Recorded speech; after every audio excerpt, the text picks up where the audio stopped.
You don't meet this man in a normal way. You hear about him like a rumor that crawls under doors.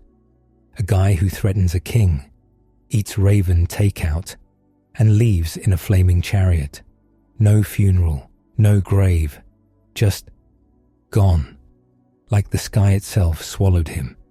And before any of that, you're standing there thinking, seriously, what kind of person even lives like this? Hey guys, tonight we begin with Elijah, the wildest prophet in Scripture. You're going to feel what it's like to live in a place where kings can kill you for a sentence, and the air itself smells like burnt offerings and fear. You're going to bump into a man who seems to appear from nowhere, says one impossible thing, and suddenly the whole nation starts counting clouds like it's a full-time job. So before you get comfortable, take a moment, like the video and subscribe, but only if you genuinely enjoy what I do here. And let me know in the comments where you're tuning in from and what time it is for you. It's always fascinating to see who's joining us from around the world. Now, dim the lights. Maybe turn on a fan for that soft background hum. And let's ease into tonight's journey together. Congratulations. You've just woken up in 9th century BCE Israel. The good news, you're alive. The bad news, you're alive in a world where indoors still includes animals, smoke, and at least 3 kinds of biting insect. Your bed is basically a pile of straw that has the audacity to call itself furniture. It scratches your skin through your tunic, and something in it moves when you shift. You decide not to investigate. You've made peace with mystery bugs. The air is cool for about 5 minutes. Then the sun climbs, and everything starts to warm up like an oven that runs on rocks and resentment. You step outside and immediately taste dust. It's in your teeth, your throat, your soul. Somewhere nearby, someone is cooking something that smells like goat and regret. Smoke curls up from low fires, and it clings to your hair. There is no fresh laundry in this universe. There is only less smoky than yesterday. And then there's the other smell, the temple smell. Oil, old incense, scorched fat, and that metallic tang like coins and blood have been sharing the same air. The Baal temples are busy. They're always busy. You can feel it in the way people talk, quiet, careful. Like every wall has ears, and the ears report directly to the palace. If you say the wrong name too loudly, you might not say any names ever again. Because Ahab is king right now, and Ahab doesn't do mild disagreement. Ahab does you vanish. The kind of vanish where your neighbor keeps sweeping their doorstep and refuses to meet your eyes. And then there's Jezebel. People don't even say her name like it's a name. They say it like it's a sharp object. Like you could cut your tongue just pronouncing the syllables. You walk through the market, and it's loud in the way chaos is loud. Donkeys bray. Goats argue with everyone. Someone drops a jar, and it shatters into 1,000 pieces that immediately become everyone's problem.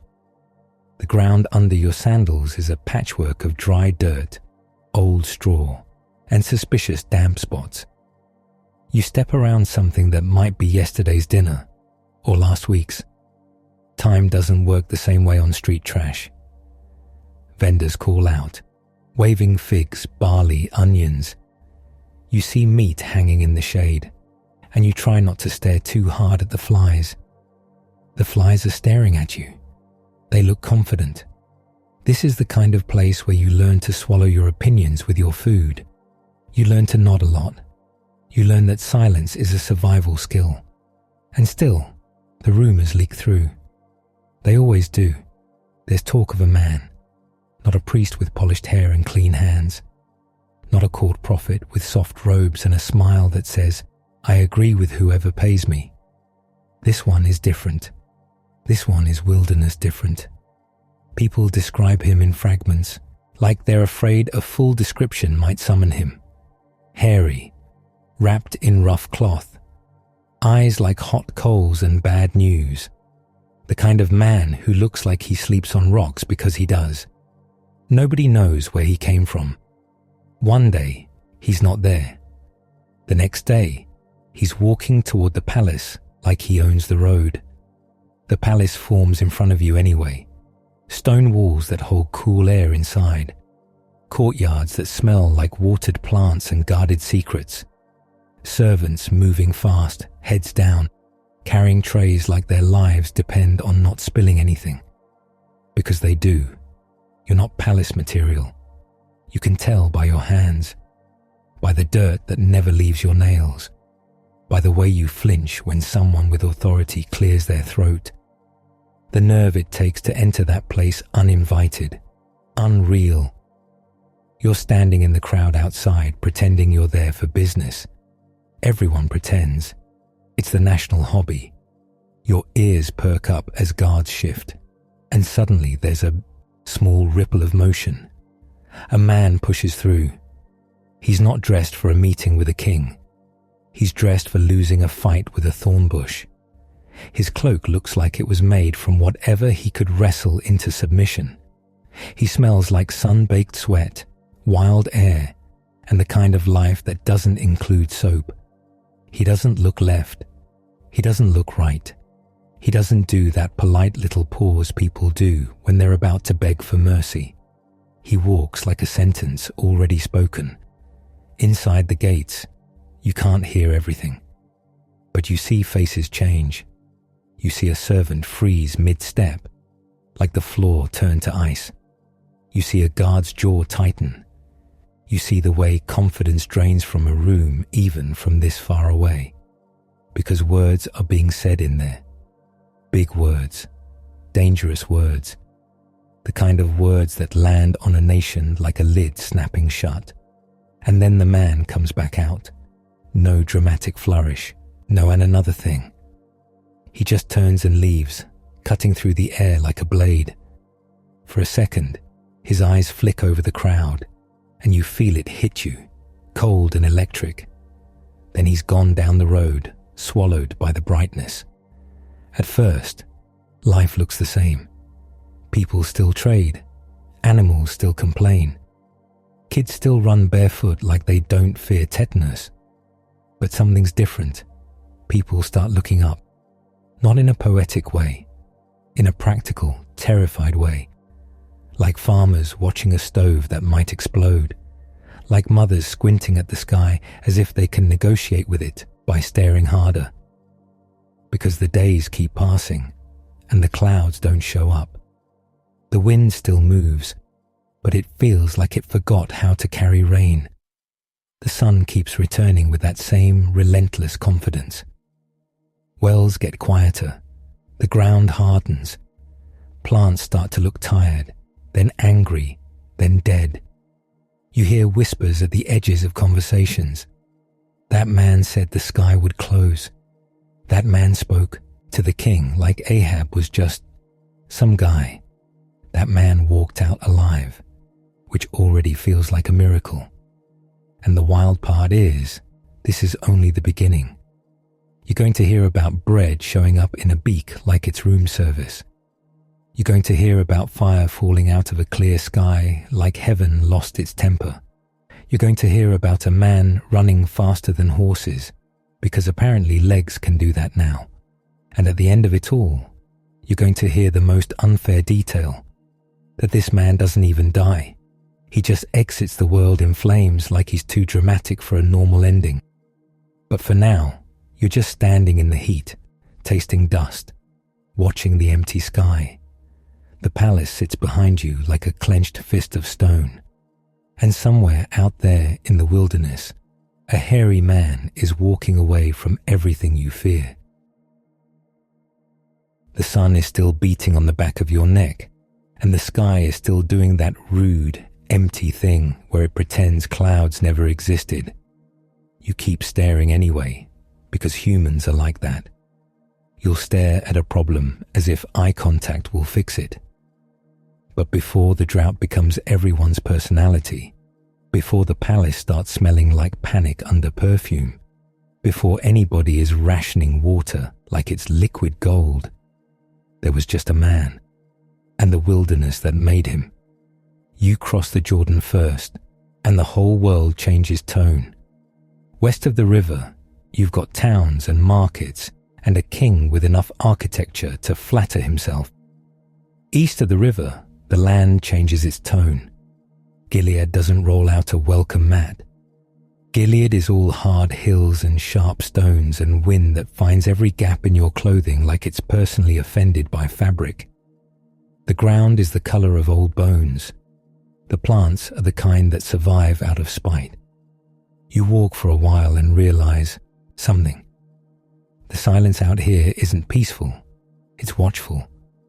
The air smells like sun-baked rock, wild thyme crushed under sandals, and the faint, constant tang of animals that live too close to humans. Somewhere, a goat coughs, like it's been smoking for 30 years.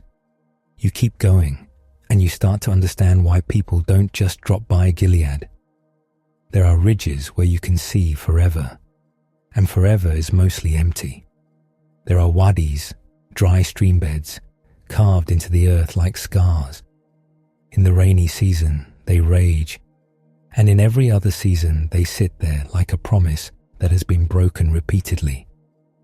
You find Tishbe the way you find most places out here, by noticing a smudge of human stubbornness in a landscape that would prefer you didn't exist.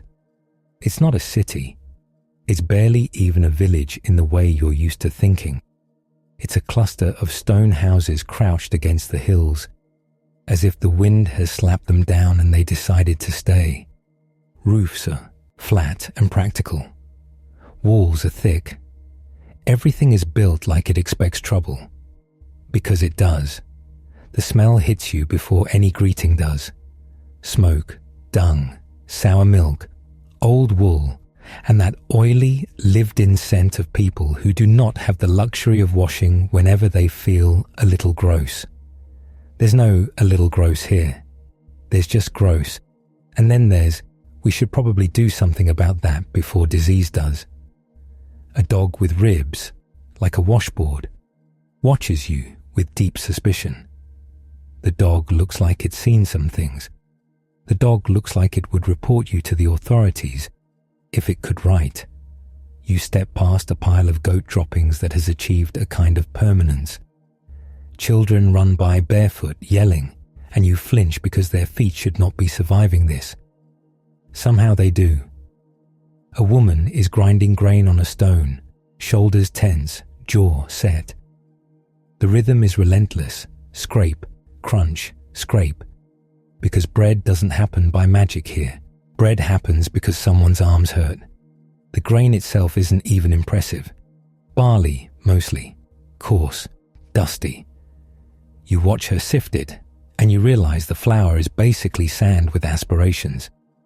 Someone else is kneading dough in a bowl that looks like it has never fully been cleaned since the day it was made. The smell of fermentation is sharp and yeasty, and a little bit sour, like the whole village is one long, ongoing experiment in, will this make us sick? And it's not just food. Everything in Tishbe is work. Water is work. Fire is work. Clothing is work. Keeping animals alive is work. Keeping children alive is work. Keeping yourself alive is the full-time job. And it comes with no days off and extremely limited customer support. You look around and try to spot comfort. Your eyes come back empty. There are no soft chairs. There are no quiet private rooms. There is no me time. There is you, your family, your neighbor's family, the animals, and the smoke. Inside one of the houses, it's dim. The air is thick with cooking smell and last night's breath and wool that has been slept in too many times. The floor is packed earth. In the corner, a clay jar holds water, and even that water tastes like the jar. Everything tastes like the jar. A pile of straw serves as bedding. It's not fluffy. It's not clean. It's a negotiated ceasefire between you and the ground. You sit for a second and a flea immediately treats you like a buffet. It's bold, it's confident. It knows you have nowhere else to be. Outside, the hills sit under the sky, like they've always been there and always will be. The wind keeps moving, bringing dust and the smell of distant sheep. And this is where Elijah comes from. Not from marble corridors, not from priestly seminaries, not from a court where you learn how to compliment a king while disagreeing with him. From this, from mornings where your hands crack in the cold and your lips split from dry wind. From nights where you hear something moving outside and you just lie there listening because you don't have the energy to be dramatic about fear. From a place where you learn early that survival is not guaranteed, and if you want something, you go get it. People like Elijah don't grow up delicate. They don't grow up easily impressed. They don't grow up thinking power is glamorous, because out here, the hills don't care who you are. The hills don't care who your father is. The hills don't care what title you'd like people to call you. The hills care if you brought water. You walk the paths around Tishbe and see the daily routines etched into the earth. A track where sheep have passed so many times the stones have been worn smooth. A place where someone always stops to rest because the slope is cruel right there. You see men with staffs and sun-darkened faces guiding goats that do not respect authority. You watch a boy try to pull a goat away from a patch of scrub, and the goat plants its feet like it's filing an official complaint. The boy loses. He adjusts his grip and tries again, muttering under his breath, already learning the ancient skill of arguing with livestock. There's a spring a little way off, barely more than a wet cough of water from the rock. People queue with jars, not chatting too loudly. This is not a place where you waste energy on small talk. A woman fills her jar, and you hear the glug glug glug like it's music. You watch her lift it onto her shoulder, and you feel your own back ache in sympathy. That's what water costs here. Elijah grows up in this, with the grit under his nails and the smell of sheep in his clothes. He learns the landscape the way you learn the layout of your own home. He knows where the ground drops suddenly. He knows which stones roll underfoot. He knows which plants mean shade and which ones mean thorns. He knows the sound of distant thunder that never arrives. He knows the look of clouds that promise rain and then evaporate like a cruel joke. And he knows what it means when the sky closes. Because out here, you don't treat rain like a casual background feature. Rain is life. Rain is negotiation. Rain is the difference between your flock surviving and your family eating boiled weeds and pretending it's fine. So Elijah grows up watching people pray with their whole bodies. Not fancy prayers, not polished prayers. The kind of prayer that sounds like a cracked voice in the dark saying, please. The kind of prayer that sounds like someone bargaining with heaven because their children's ribs are starting to show. And you can feel it shaping him. Tishbe doesn't hand you confidence in the form of compliments. It hands you confidence in the form of competence. You can do hard things. You can keep moving when your legs are screaming. You can go without and still function. You can sleep on rock and wake up and do it again. That kind of life forges a person into something lean and unbreakable. It also forges someone who is not easily threatened by a palace. Because once you've walked miles with a load digging into your shoulder. Once you've watched wolves circle your flock at dusk. Once you've dragged a stubborn animal out of a ravine while the sun tries to cook you alive. What is a king really? A king is just, he stands on a rise and looks west, toward the Jordan, toward the greener land where cities sit and kings pretend they're eternal. You feel what he feels, that tension in the air that isn't weather. It's the sense that something is coming. The quiet doesn't stay empty. It fills, not with sound exactly, more like certainty. like a weight settling on your chest, not crushing, but undeniable. The kind of knowing that shows up and doesn't ask permission. Elijah goes still. Your skin prickles because you recognize this kind of moment even if you've never had it yourself. It's the moment where your life splits in two, before and after. The call doesn't come wrapped in comfort. It comes like a command that fits him too well. Go, stand before Ahab, say it, close the sky. You swallow because your mind immediately does the math. Ahab is not a man you casually confront. Ahab has guards. Ahab has informants. Ahab has the kind of power that turns people into cautionary tales. And Jezebel, her name travels even out here, riding on gossip like a vulture on warm air. The queen who feeds prophets of Baal at her table like they're honored guests. The queen who treats the worship of the Lord like a pest problem. You picture it.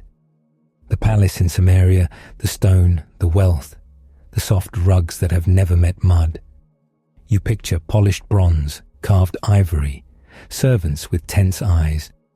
You picture yourself, because now you're in Elijah's skin, walking in there smelling like wilderness and sheep and smoke. It's ridiculous. It's also exactly what's going to happen. Elijah turns back toward Tishbe, and the village is doing what it always does. Someone's shouting at a child. A pot is boiling. A donkey is making a noise that can only be described as disrespectful. Life is normal, which makes the call feel even more insane. He doesn't gather a committee. He doesn't workshop his message. He doesn't ask a friend, "Does this sound too intense?"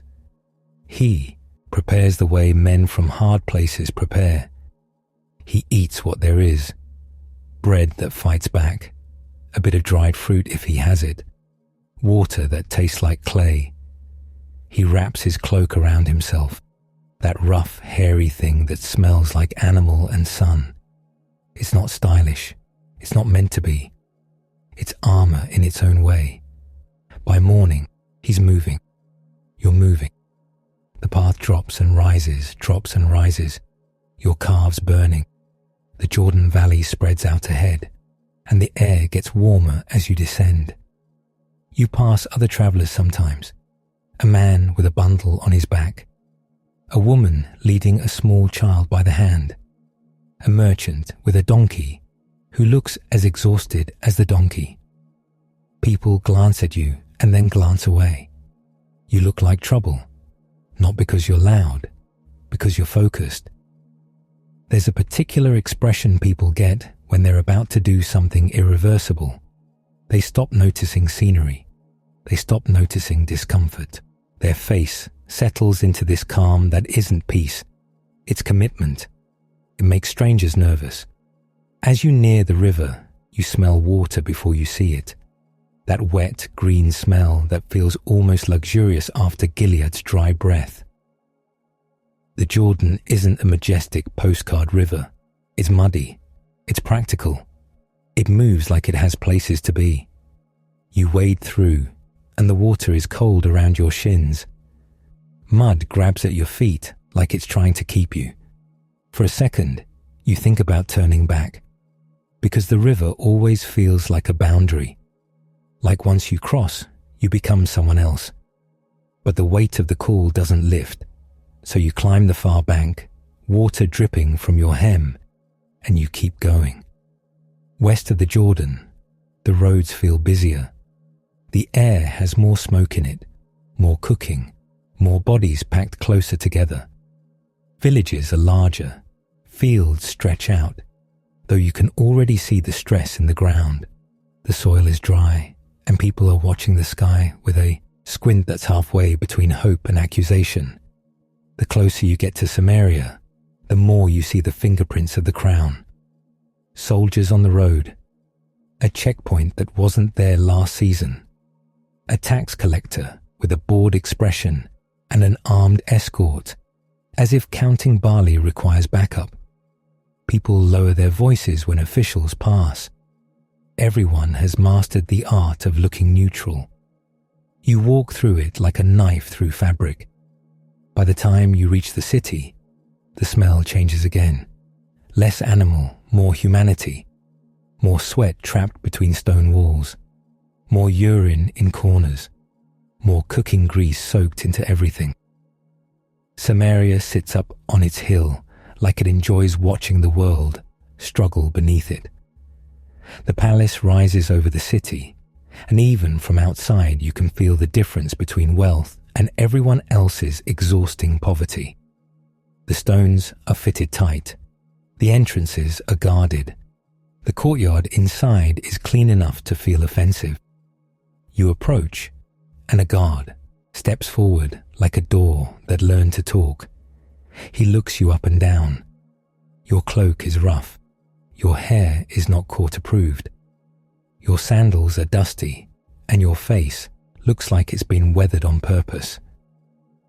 "What do you want?" his eyes say, even if his mouth doesn't. You don't offer him a gift. You don't flatter him.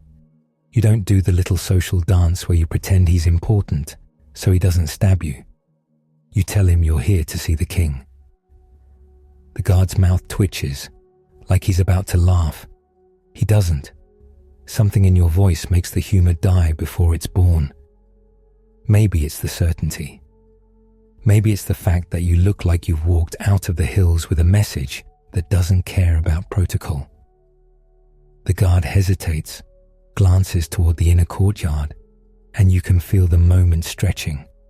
This is where most people start sweating. You're already sweating. It's Samaria. Everyone's sweating. But this is a different kind. This is the sweat of someone who knows the next minutes could get them killed.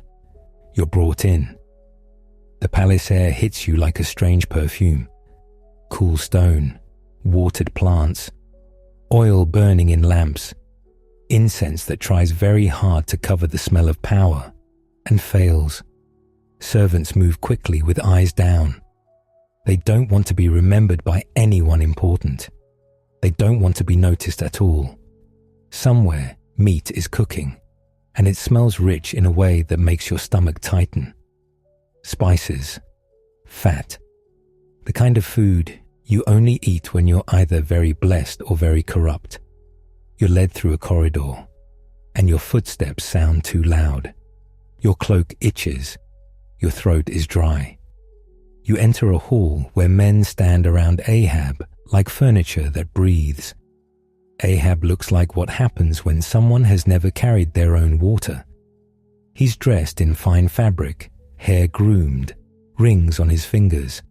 He has the posture of a man used to rooms changing shape around him.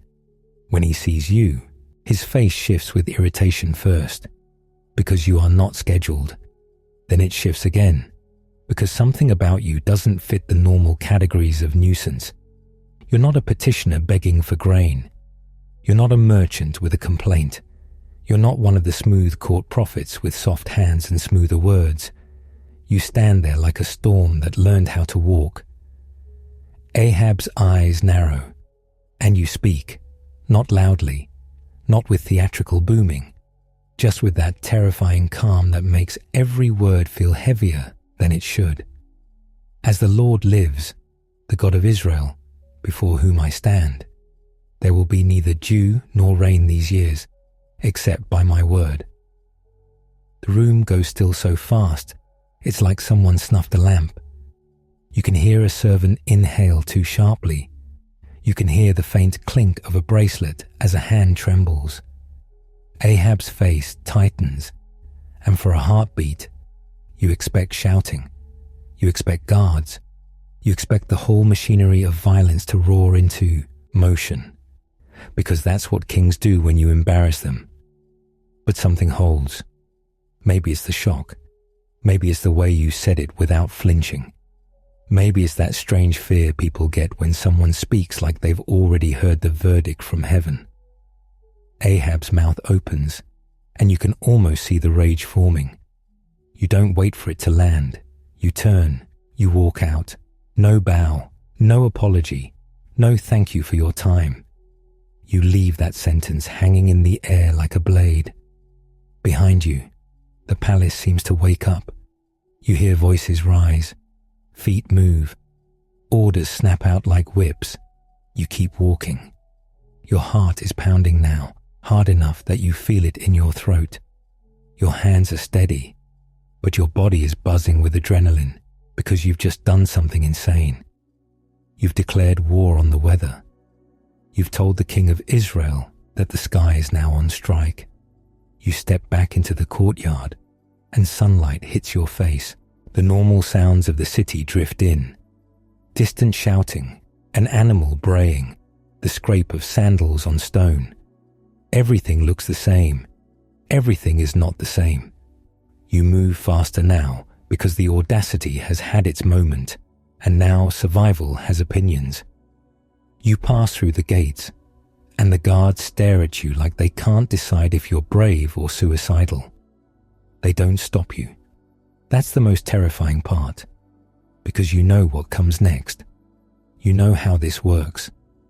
Ahab doesn't forget a humiliation. Jezebel doesn't ignore a challenge. You're walking away, but you can feel the palace behind you, like a heat on your back.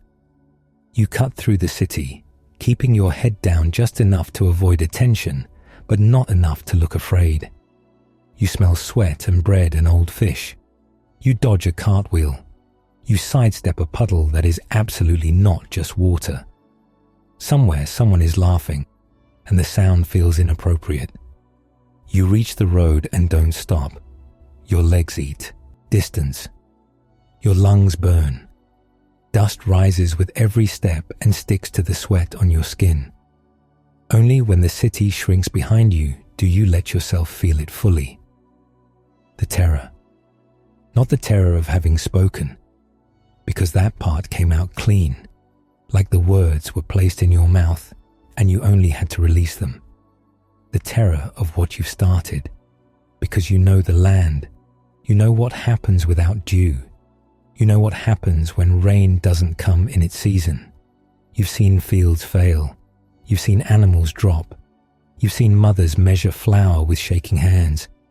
You didn't say it lightly, you said it because you had to. And now you have to disappear because kings don't handle prophecies like grown-ups. They handle them like threats. So you walk faster than you should, driven by a mix of obedience and the very practical desire to not be executed in a ditch. The sun starts sliding west and shadows stretch over the road. Ahead, the land begins to change, again folding toward ravines and lonely places where a man can vanish.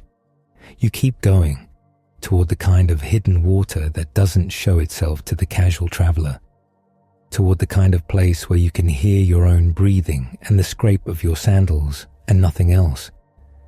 Behind you, in Samaria, the king is already tightening his fist around the nation. Ahead of you, the sky is still wide and blue and indifferent. For now.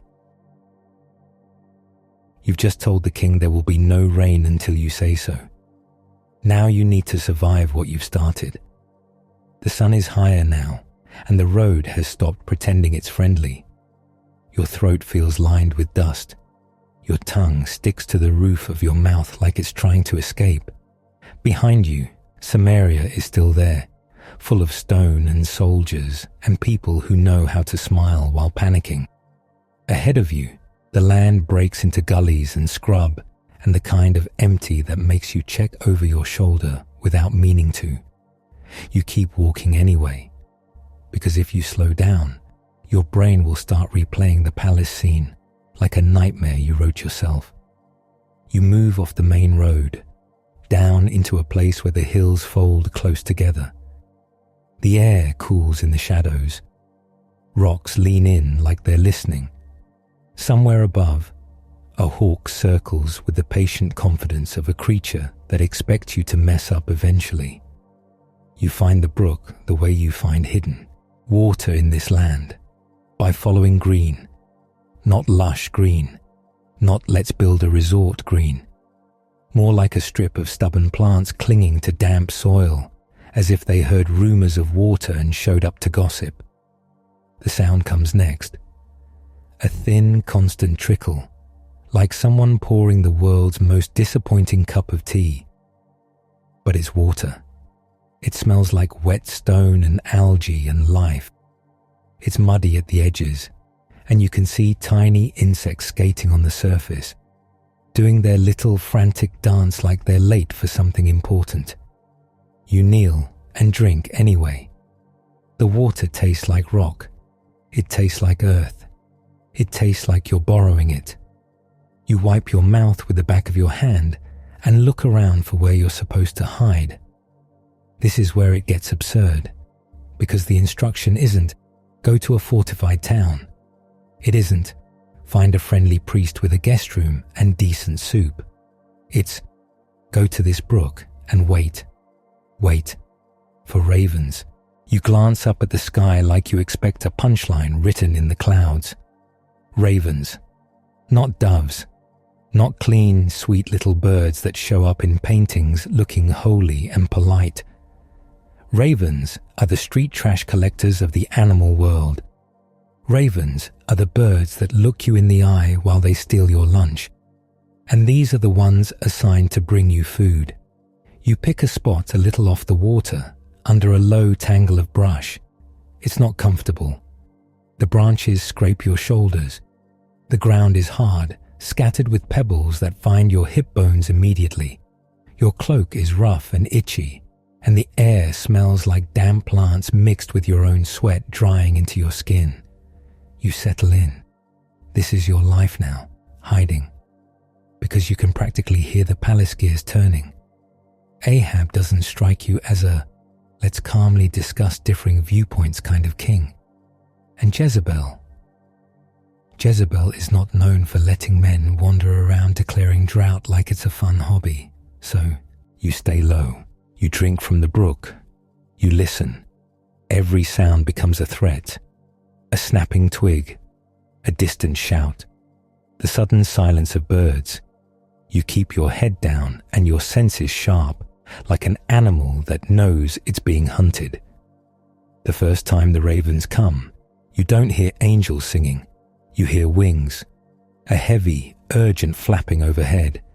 A shadow passes over the water, and you jerk your head up. 2 black birds land on a rock like they own the place. They look at you.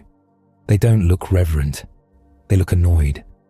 One of them has something in its beak, a lump of bread that looks like it was dropped, stepped on, and then retrieved out of spite. The other has meat. Meat. Just meat. No plate. No explanation. No hello, prophet. We prepared this for you. They hop closer with that twitchy, sideways motion birds do. And it's somehow both comical and unsettling. Like they're doing a little dance called, we could peck you if we wanted. You hold out your hand slowly. The raven drops the bread into your palm. It's warm. And that's when you realize this isn't bread found in the wilderness. This is bread taken from somewhere that has an oven, somewhere that has people. People who do not know a raven is doing their grocery delivery for a prophet hiding in a ravine. The meat drops next. It's also warm, and it smells like smoke and fat and salt. You stare at it for a beat, because your brain is trying to find the category for unclean bird hand delivers lunch. The birds don't wait for thanks. They hop back, caw once, like a rude receipt, and lift off, wings pounding the air. You sit there with bread and meat in your hands, and the moment hits you all at once. This is your meal plan.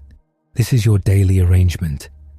This is heaven's version of a subscription service, except the delivery guys are feral and the packaging is saliva. You eat because you're hungry. The bread is coarse and dense, with grit that squeaks between your teeth. The meat is chewy, smoky, and tastes like someone cooked it quickly and didn't care about your feelings. It's still the best thing you've eaten in days. Afterward, you drink from the brook again, and the water washes the grease down your throat. Your stomach settles like it's grateful to be included in the plan. You wipe your hands on your cloak and lean back against a rock.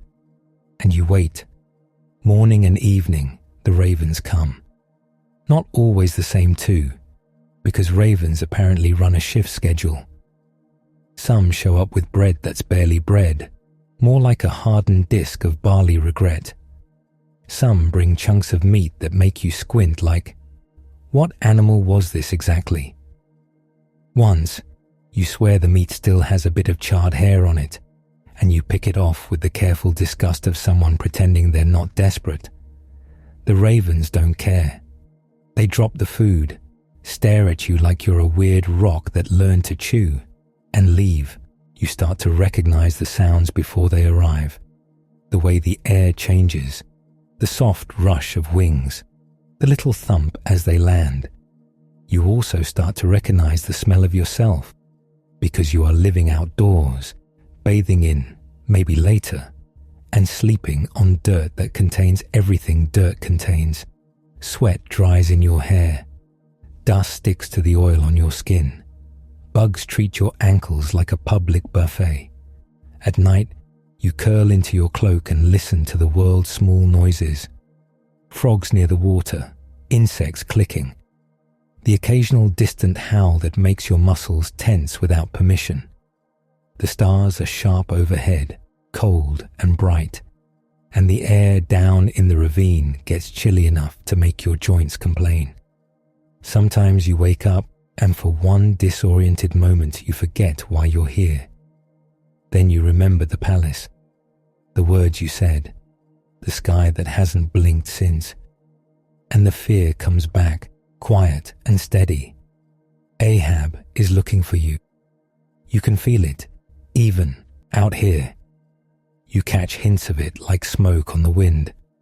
Once, you hear men's voices far up the ravine, distant but real. You freeze holding your breath, pressed behind brush that barely hides you. You can smell them before you can see them.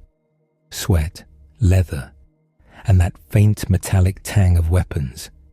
They trudge past above, complaining, sounding thirsty and angry. One of them spits, and you hear it slap on stone. They move on. You don't move for a long time afterward. Your heart thuds against your ribs like it's trying to escape your body. But the men don't come down. The ravine holds you like a secret. Days pass, weeks.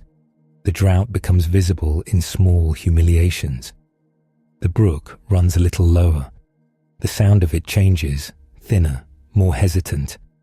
The plants along the bank start to droop, leaves curling inward like they're trying to protect themselves. The mud cracks near the edges. You keep drinking. You keep eating raven food. You keep listening to the silence between wing beats. And the sky stays empty. No clouds, no relief. Just that hard blue glare that feels personal. One morning, you wake up and the air feels wrong. Not dangerous, just dry in a new way. Like the last bit of moisture has finally given up. You crawl out from under your brush shelter and walk to the brook. The trickle is weaker. You kneel. You cup your hands. You drink anyway, because denial is a powerful tool. But you can taste it now. The end. Water that tastes like the bottom of a jar. Water that feels like it's leaving. By afternoon, the brook has shrunk into a shallow thread, barely moving. The insects have gathered in desperate swarms. Tiny fish, if there ever were any, would be making their final regrets. The ravens still come, dropping food like they didn't get the memo. You take it, chew slowly, and stare at the water. This is what you declared, not just a dramatic line in a palace hall, not just an argument with a king. This, dry stone, thirsty plants, a brook dying in front of you like a candle guttering. The next day, the brook is silent. You stand there and look at the place where water used to be. The mud is cracked and pale, like old skin. A wet stain remains in the deepest part, and it's already shrinking. You feel the heat rising from the rock, and it's not even noon yet.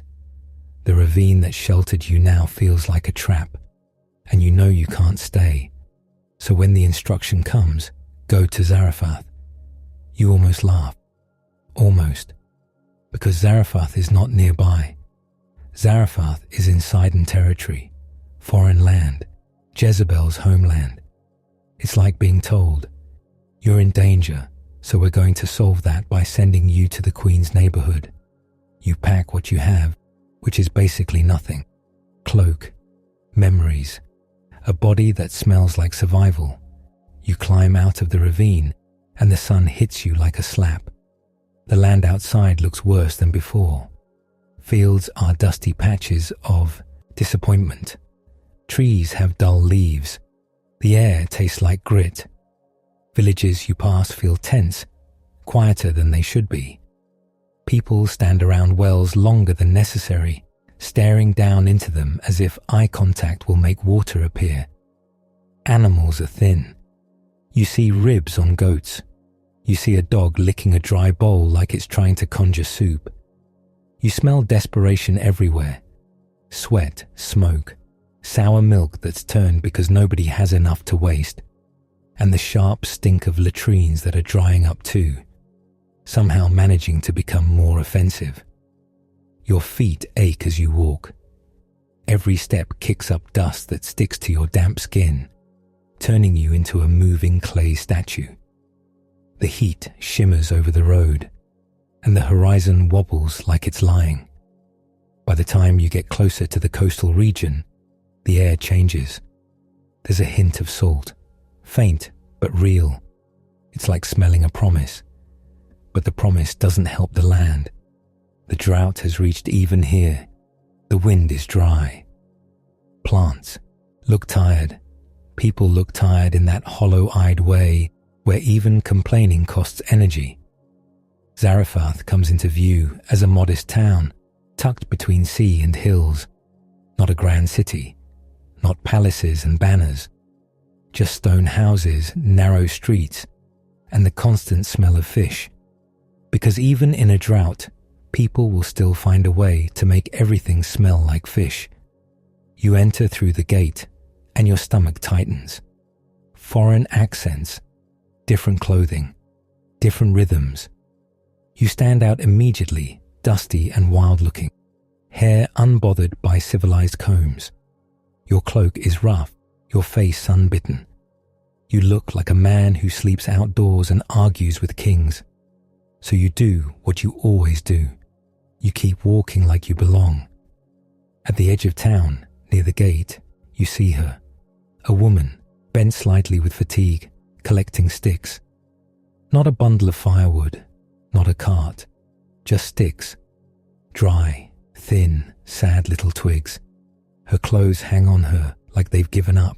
Her hair is wrapped, but stray strands escape, and her face has that drawn look of someone doing calculations all day. Not money calculations, food calculations.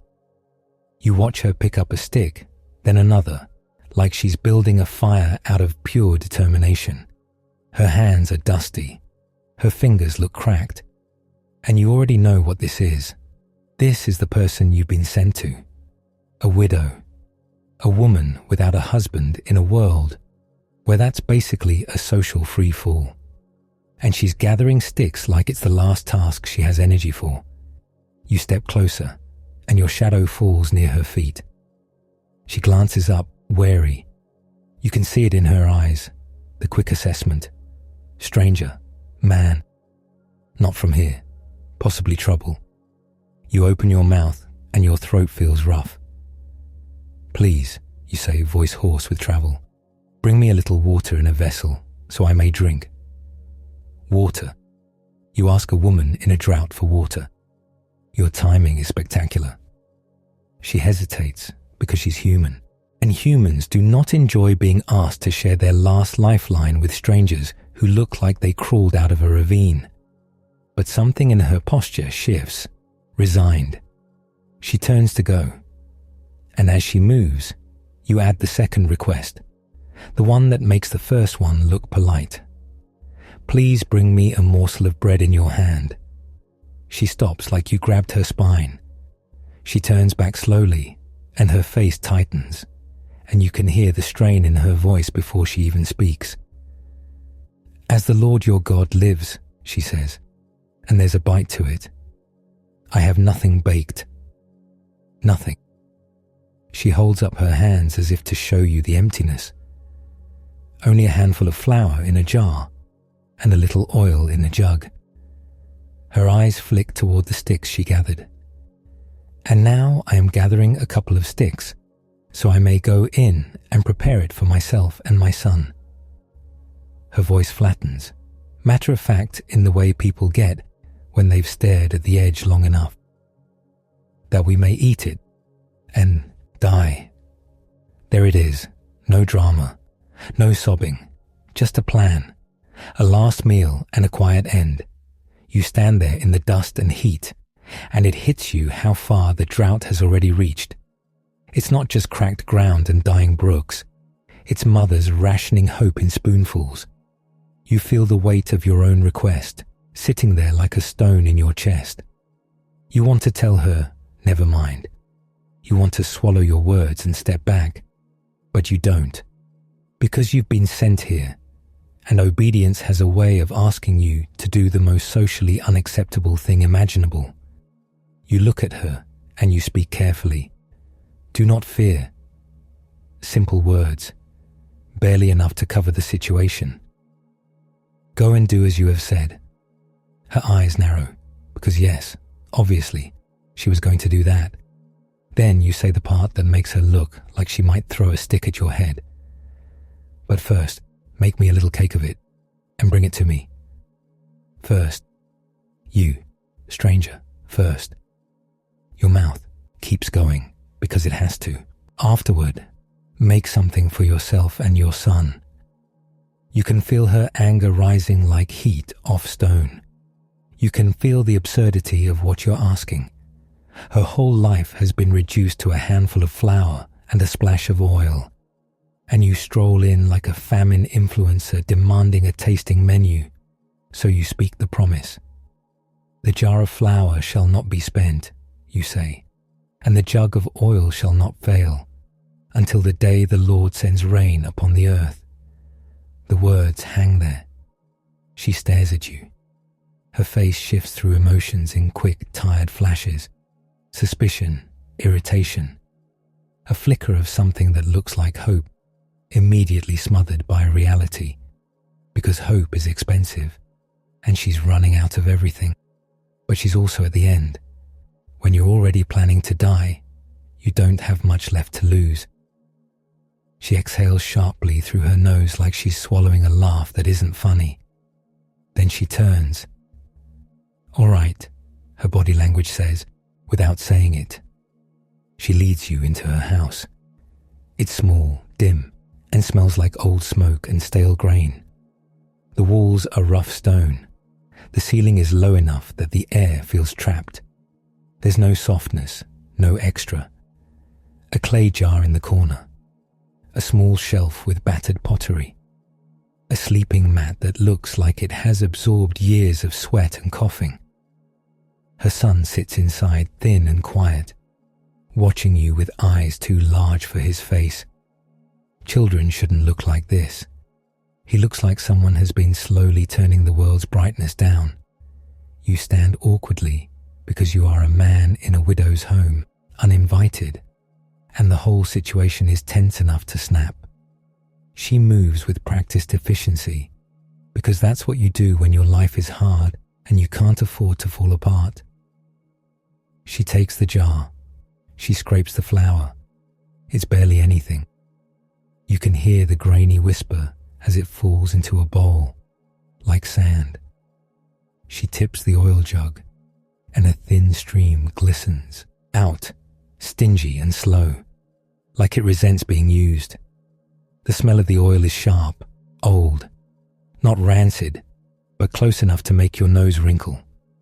She mixes it with a little water. Her hands knead, pushing the dough together. The dough is sad. It's not springy, It's not generous. It's the dough of someone making a final statement. She shapes it into a small cake and sets it near the fire. The fire itself is pathetic, fueled by those precious sticks, crackling like it's embarrassed by how small it is. Smoke curls up and stings your eyes. The bread cooks quickly because it's thin. The smell fills the house anyway, and it makes your stomach twist with hunger. You hate yourself a little for that. She lifts it off, and it's hot in her hands. She holds it out to you. For a moment, she doesn't let go.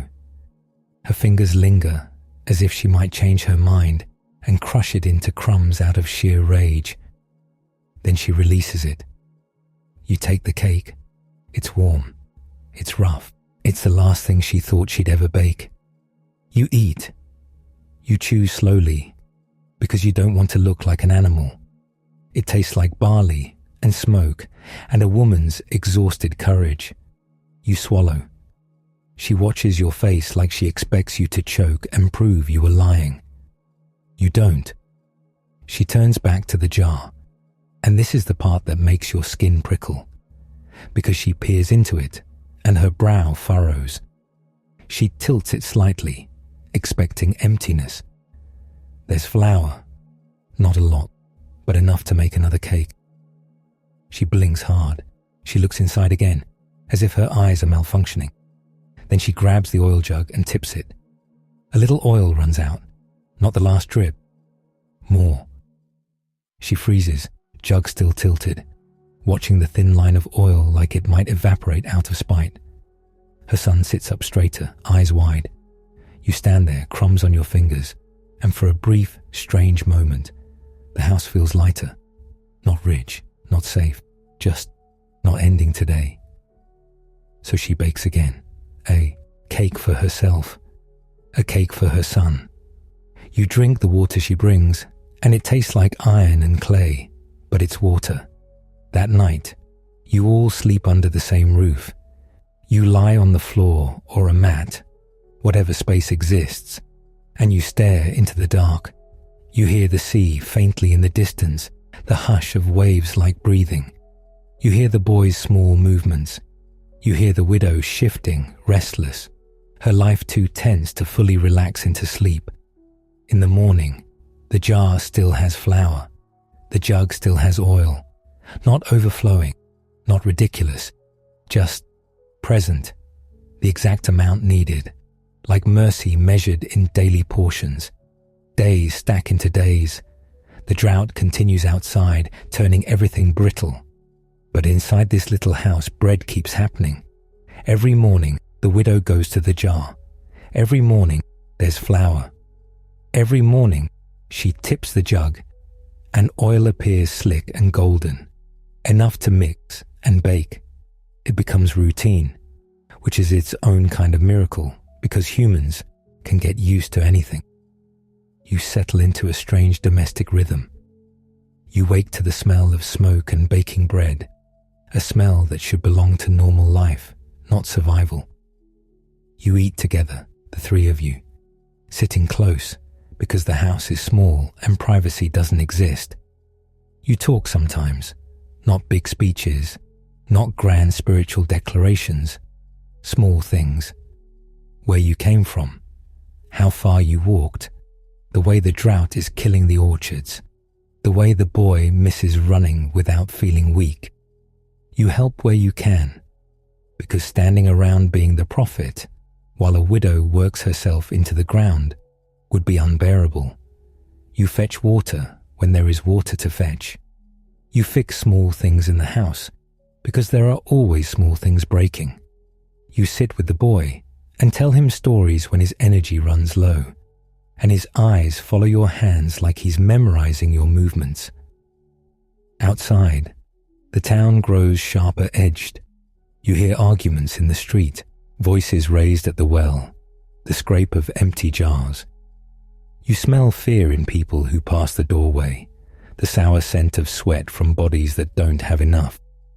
Sometimes you hear someone cough, deep and wet, and you remember how quickly sickness becomes death when food is scarce. Zarephath is Sidonian land. And yet even here the drought isn't polite enough to stay on the other side of a border. It creeps into everything. The widow grows thinner, but she doesn't collapse. Because she's eating. Because her son is eating. Because the jar keeps answering when she reaches in. It's a relief that sits in your chest like warmth. And relief makes you careless. Not careless with enemies. You're still cautious. Still listening for anyone asking questions about a strange Israelite prophet in town. But careless in the way you start to believe this little house is a pocket of safety. That nothing truly terrible can reach you here. That's when life reminds you it doesn't care what you believe. One day, the boy coughs. It's small at first, a little rasp. The kind of cough kids get when smoke irritates them or they swallowed wrong. The widow glances at him, frowns, and keeps working. But the cough returns. Again. By evening, his skin is hot. He lies down and doesn't get back up. His breathing is shallow, fast, like he's running while lying still. The widow kneels beside him, pressing the back of her hand to his forehead. Her face tightens. You sit near, helpless in a way that makes your hands feel too big. You've seen hunger. You've seen thirst. You've seen danger. Sickness is different. You can fight a man. You can walk away from a king. You can hide from soldiers. You can't argue with a fever. The night is long. The boy tosses and murmurs. His lips crack. Sweat dampens his hair. The widow wipes his face with a cloth, dipping it in water sparingly, like every drop is a decision. Her eyes flick to you sometimes, sharp with exhaustion and panic, like she wants to ask, "Is this part of the deal?" But she doesn't. In the morning, his breathing changes. Slower, not calmer, wrong. His chest rises, hesitates, sinks. Rises, hesitates, sinks. You lean forward, watching his face. His eyes are half open, unfocused. The widow says his name, voice tight, and he doesn't answer. She shakes him gently at first, then harder. "Wake up," her whole body pleads, without using the word. He doesn't. The house goes quiet in a way that makes your ears ring. No small breathing, no shifting, no cough. Just smoke whispering from the fire. The widow's hands hover over her son like she doesn't know where to put them now. Then the sound comes out of her. A raw noise, not pretty, not controlled, like something tearing. She turns on you, eyes blazing with grief that needs a target. "What have you against me, O man of God?" she says. And every word is a thrown stone. "Have you come to bring my sin to remembrance and to cause the death of my son?" There it is, the question behind all the days of bread, the fear she never let herself say out loud, that your presence is not blessing, but payment coming due. You stand there, throat tight. You want to defend yourself, but your defense feels thin in a room with a dead child. So you do the only thing you can do. You step toward her, and your voice comes out low. "Give me your son." She hesitates, arms tightening around the boy's small body. Her fingers press into his limp back, as if she might hold him here by force. Then she releases him. The weight of him in your arms is wrong. Children should squirm. Children should complain. Children should be inconvenient. This child is quiet. His head lolls against your shoulder, and your stomach turns. You carry him up.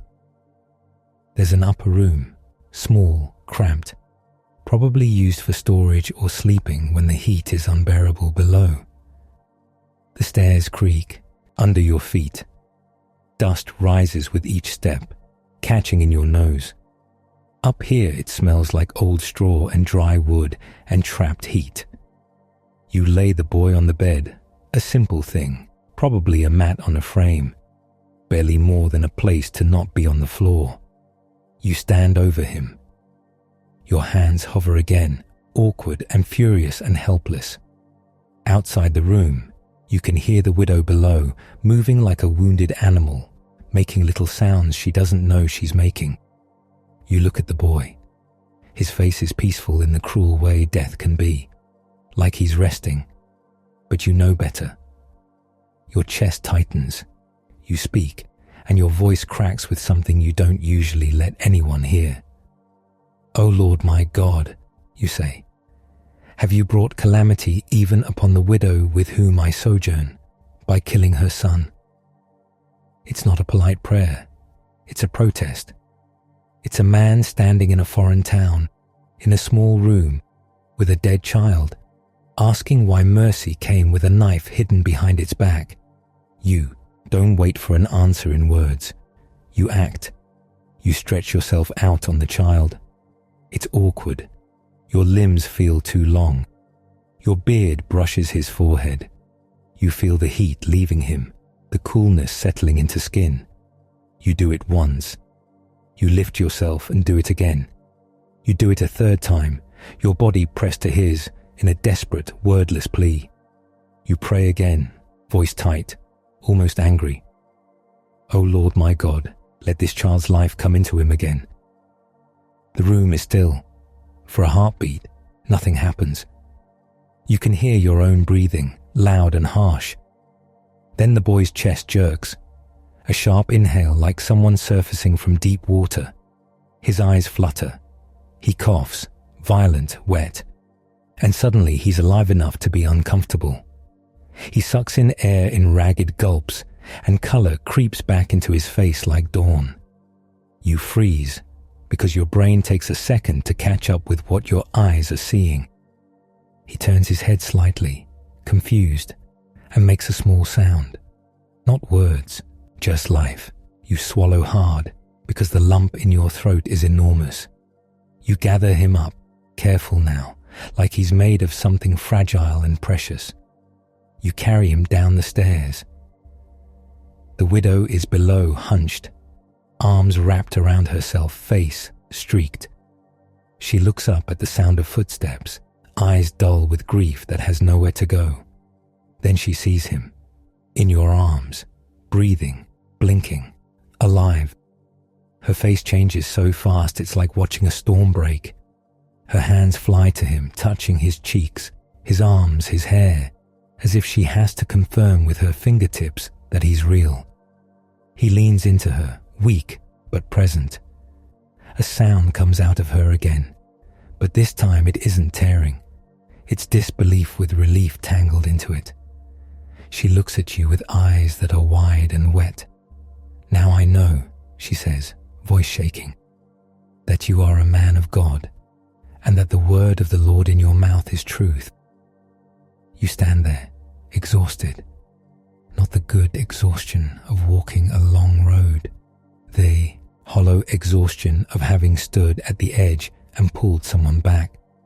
The house feels different now, not safer, just honest. Bread can keep showing up, and still death can walk in. Miracles don't make you untouchable. They make you aware. So you stay. Days continue. The jar keeps offering flour, the jug keeps giving oil, and the widow bakes bread with hands that tremble less now.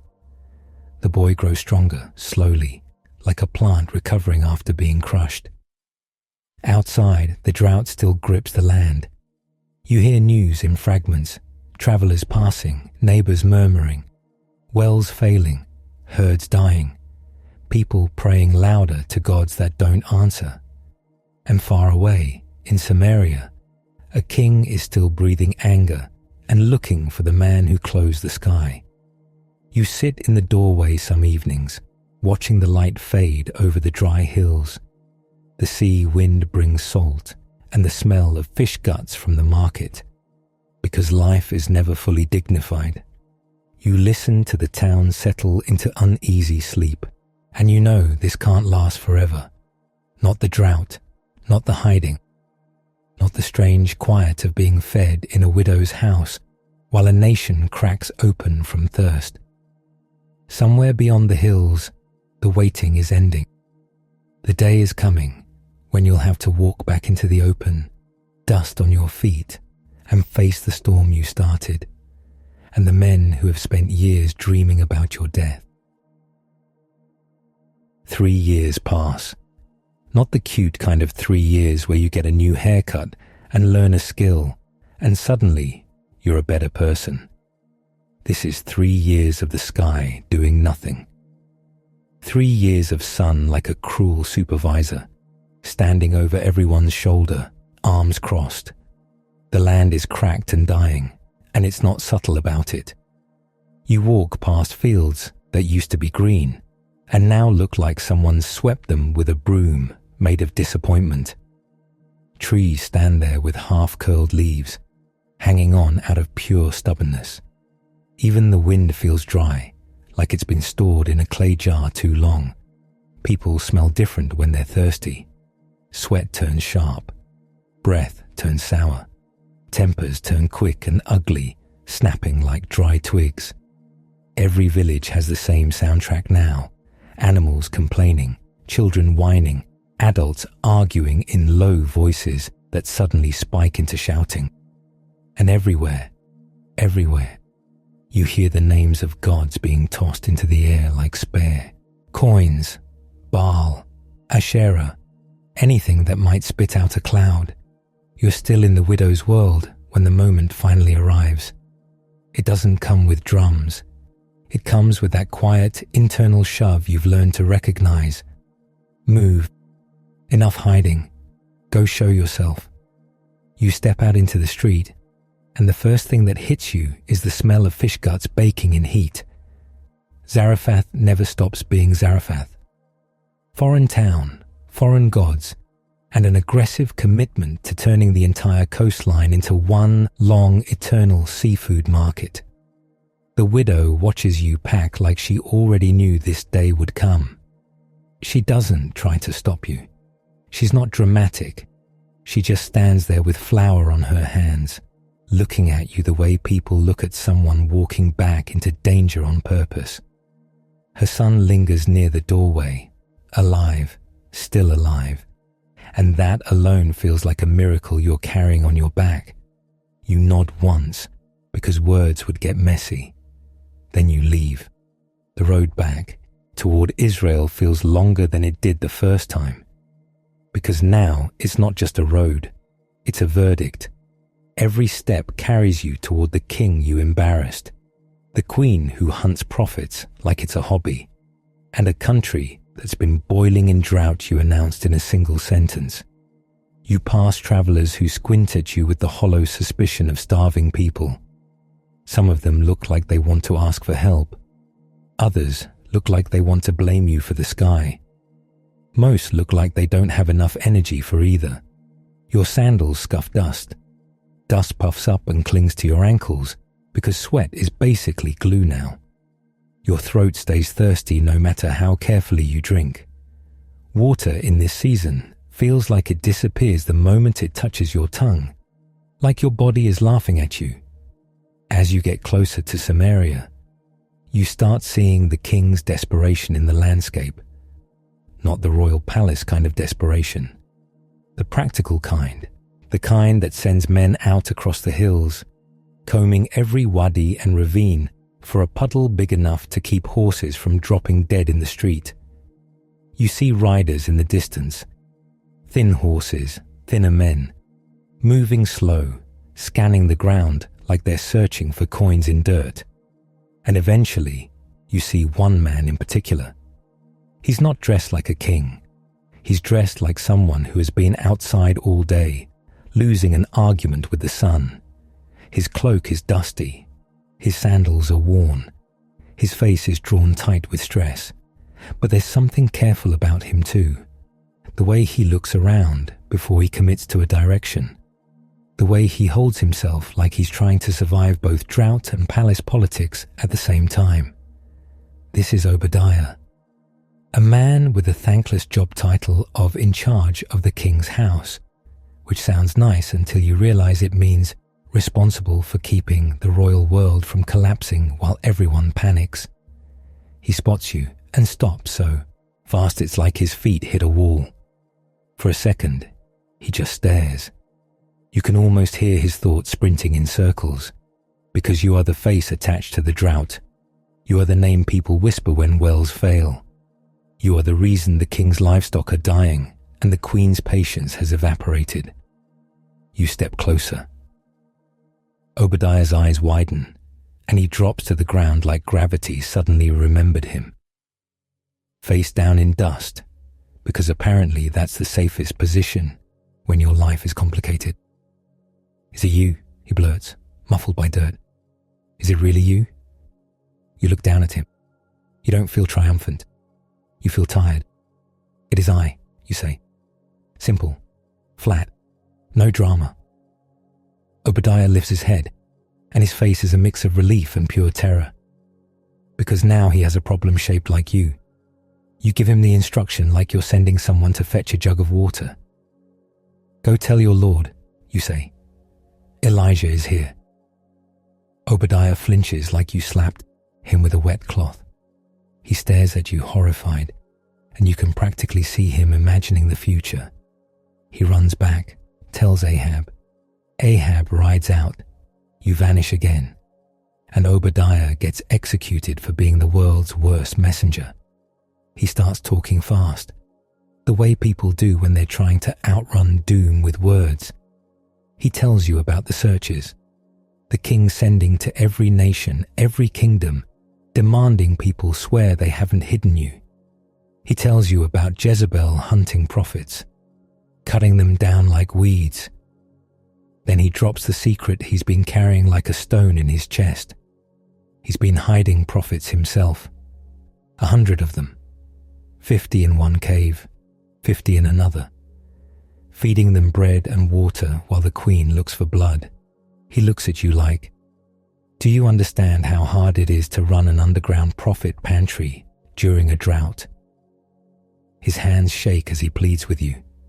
"Don't do this to me. Don't make me deliver you just for you to disappear again. I am not built for royal wrath."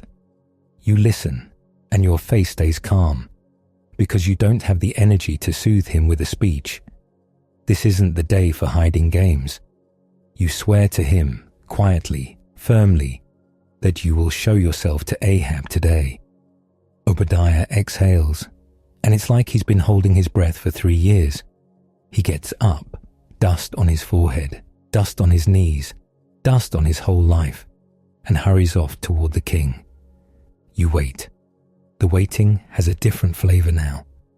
It's not hide in a ravine and listen for soldiers. It's stand out in the open, where anyone can see you and trust that the day has teeth. Heat presses down. Flies find you immediately. They land on your face like they own it, drunk on sweat and salt. You wave them off, and they come back with the persistence of tiny, winged insults.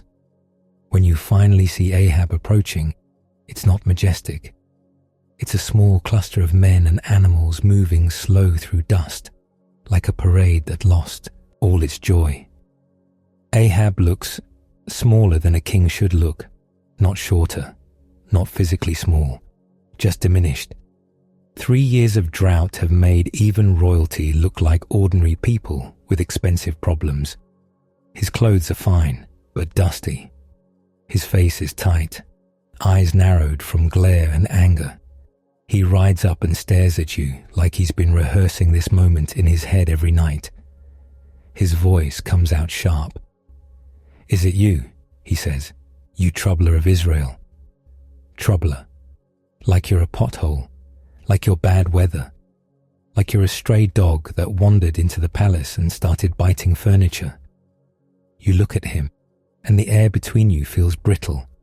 You don't bow, you don't soften.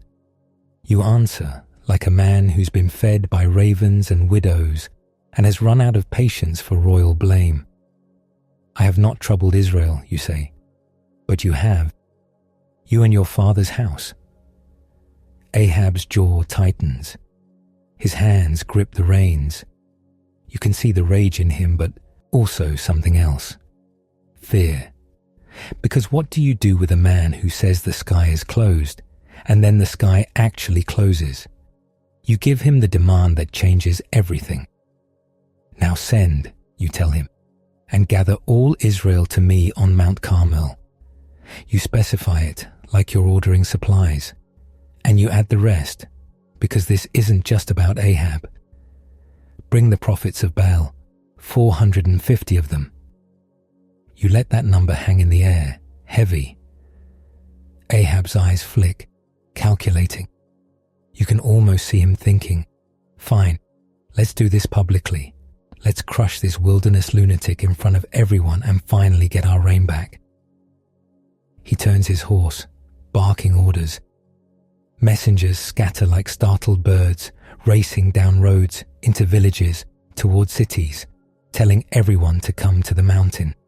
And suddenly the air changes.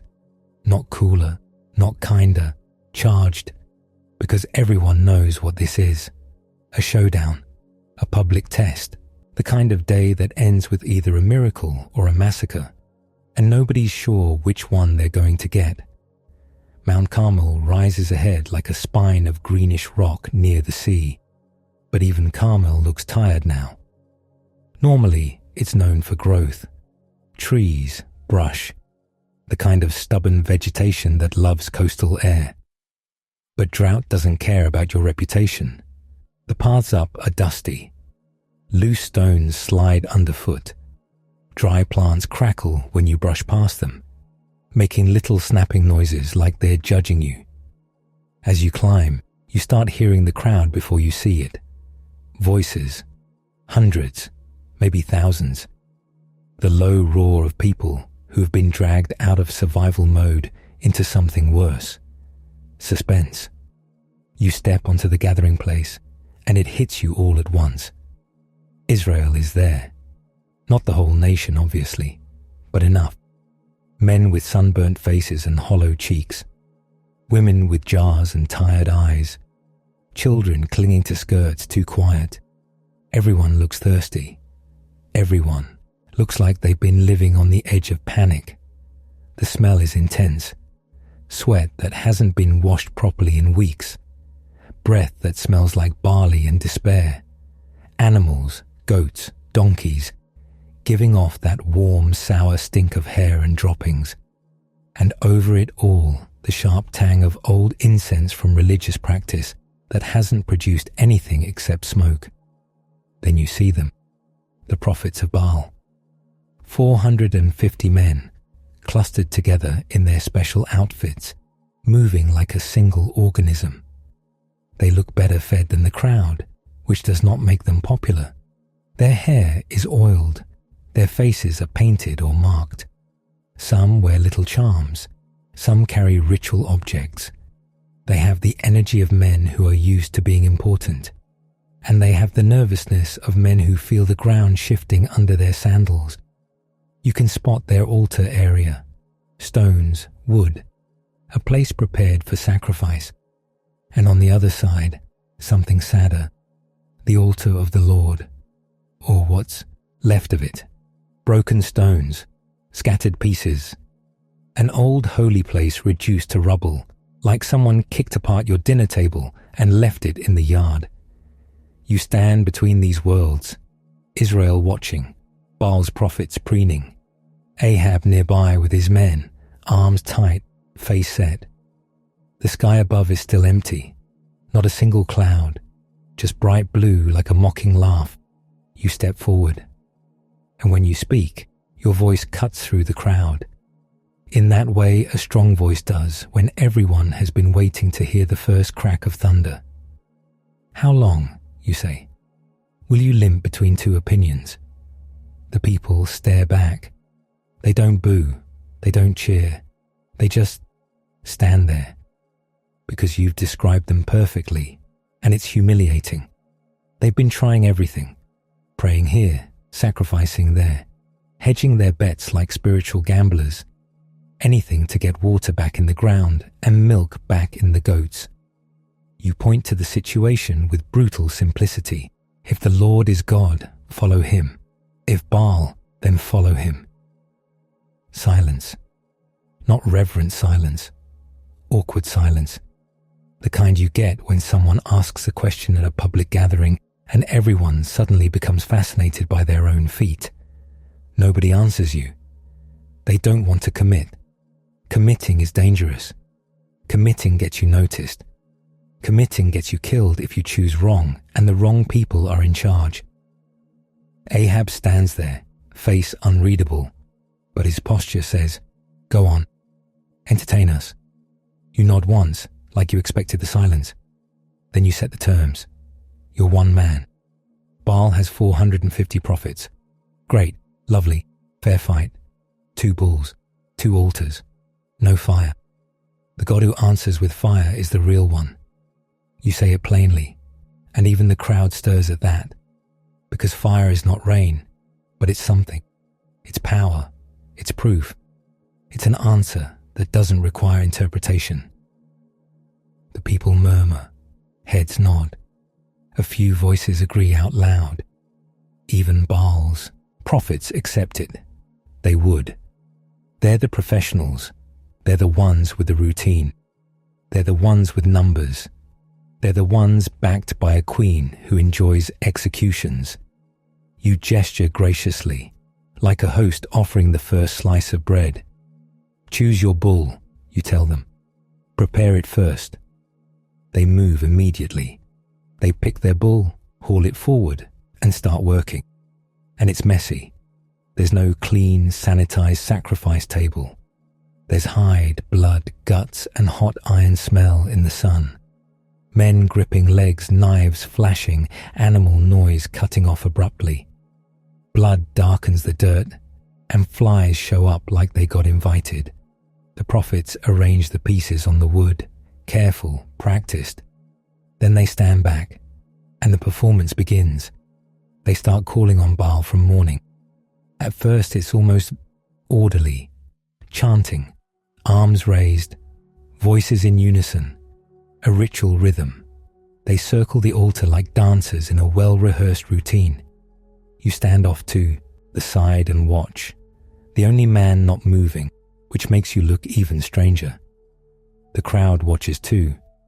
Some people look hopeful, some look skeptical, some look hungry enough to eat the wood off the altar if it would help. The sun climbs, the heat thickens, sweat runs down faces into eyes stinging. People wipe their foreheads with sleeves already stiff with salt. Babies fuss weakly. Animals shift and complain. The prophets of Baal keep going. Their chanting grows louder, more urgent, like volume can bully the heavens. They leap now, hopping and stomping around the altar. Dust puffs up around their feet. Their jewelry clinks. Their hair sticks to their cheeks. You can smell their breath when the wind shifts. Wine, garlic, old fear. Still no fire, no spark, no lightning, no sudden flare, just sun, just flies, just the slow roasting of a dead bull on an altar that isn't lit. By midday, the mood changes. The prophets start sounding strained. Their voices crack. Their movements lose grace. Their God is not answering and everyone can see it. This is where you unfortunately become unbearable. You step forward a little, squinting at them like you're watching someone struggle to open a jar. And you start mocking. Not with a clever, gentle tease. With the blunt cruelty of a man who has been living on raven meat, while these men have been eating at royal tables. Cry aloud, you call out. They glance at you, furious, but you keep going, voice carrying. Maybe he's deep in thought. You pause, like you're considering the possibilities with great seriousness. Maybe he stepped out. You tilt your head, then deliver the line that makes the crowd react. Some gasps, some shocked laughter, some looks of horrified delight.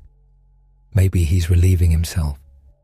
Because yes, you just suggested their God might be in the bathroom, in front of everyone, on a mountain, during a national crisis.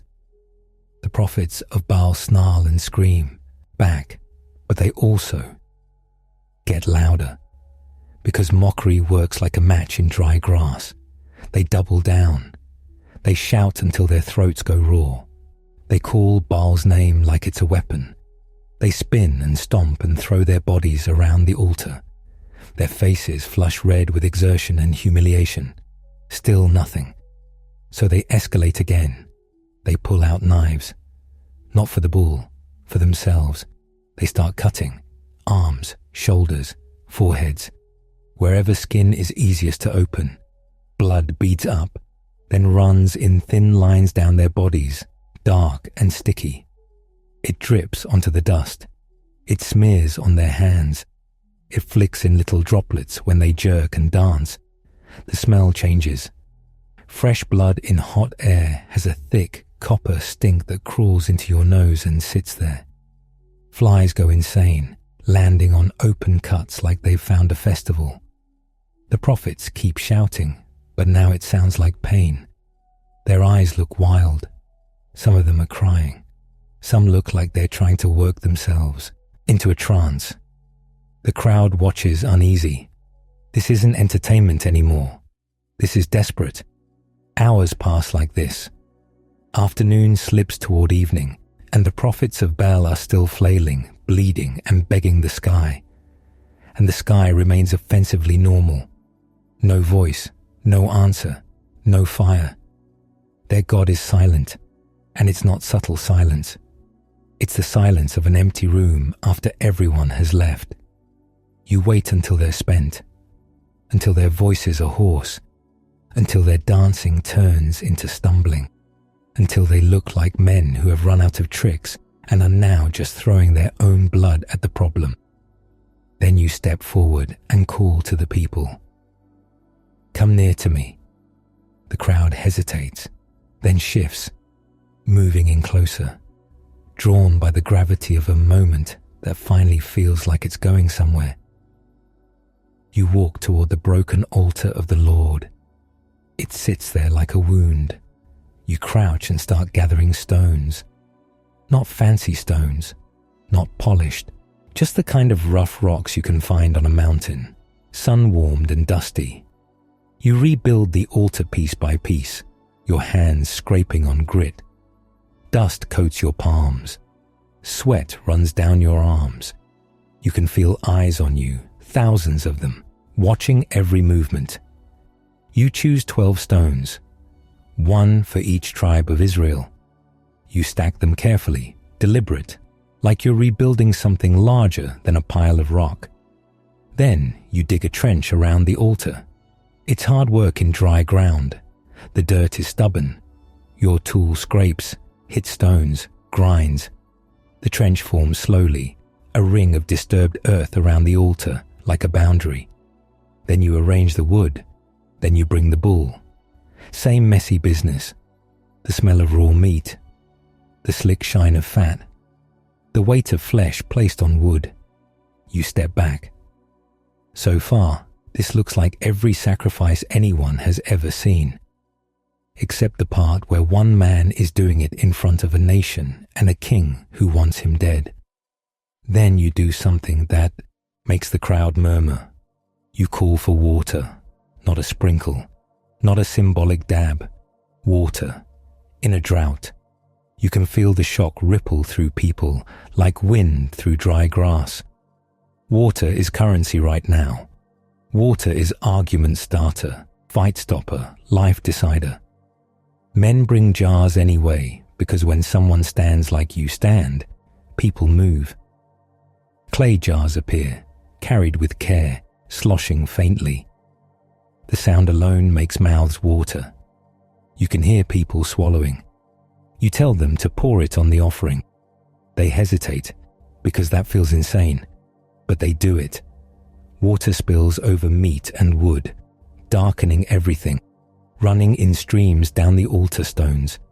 The smell of wetness rises, sharp and clean for 1 second before the dust tries to eat it. You tell them again. Do it a second time.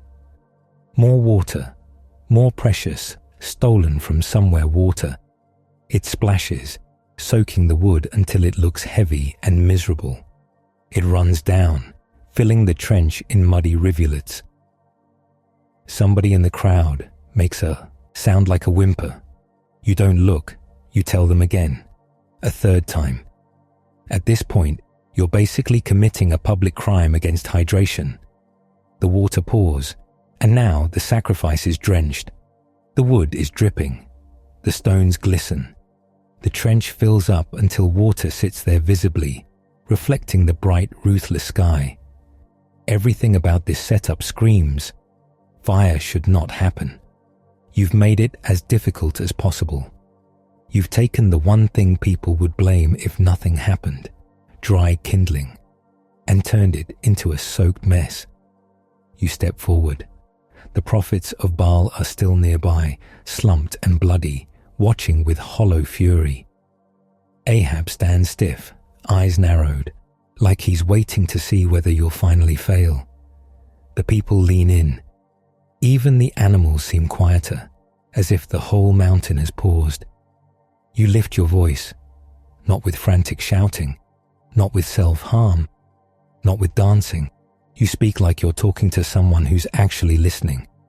You call on the Lord, the God of Abraham, Isaac, and Israel, and you ask for an answer. Not to show off, not to build your brand, but so these people will know who is God, and so their hearts will turn back.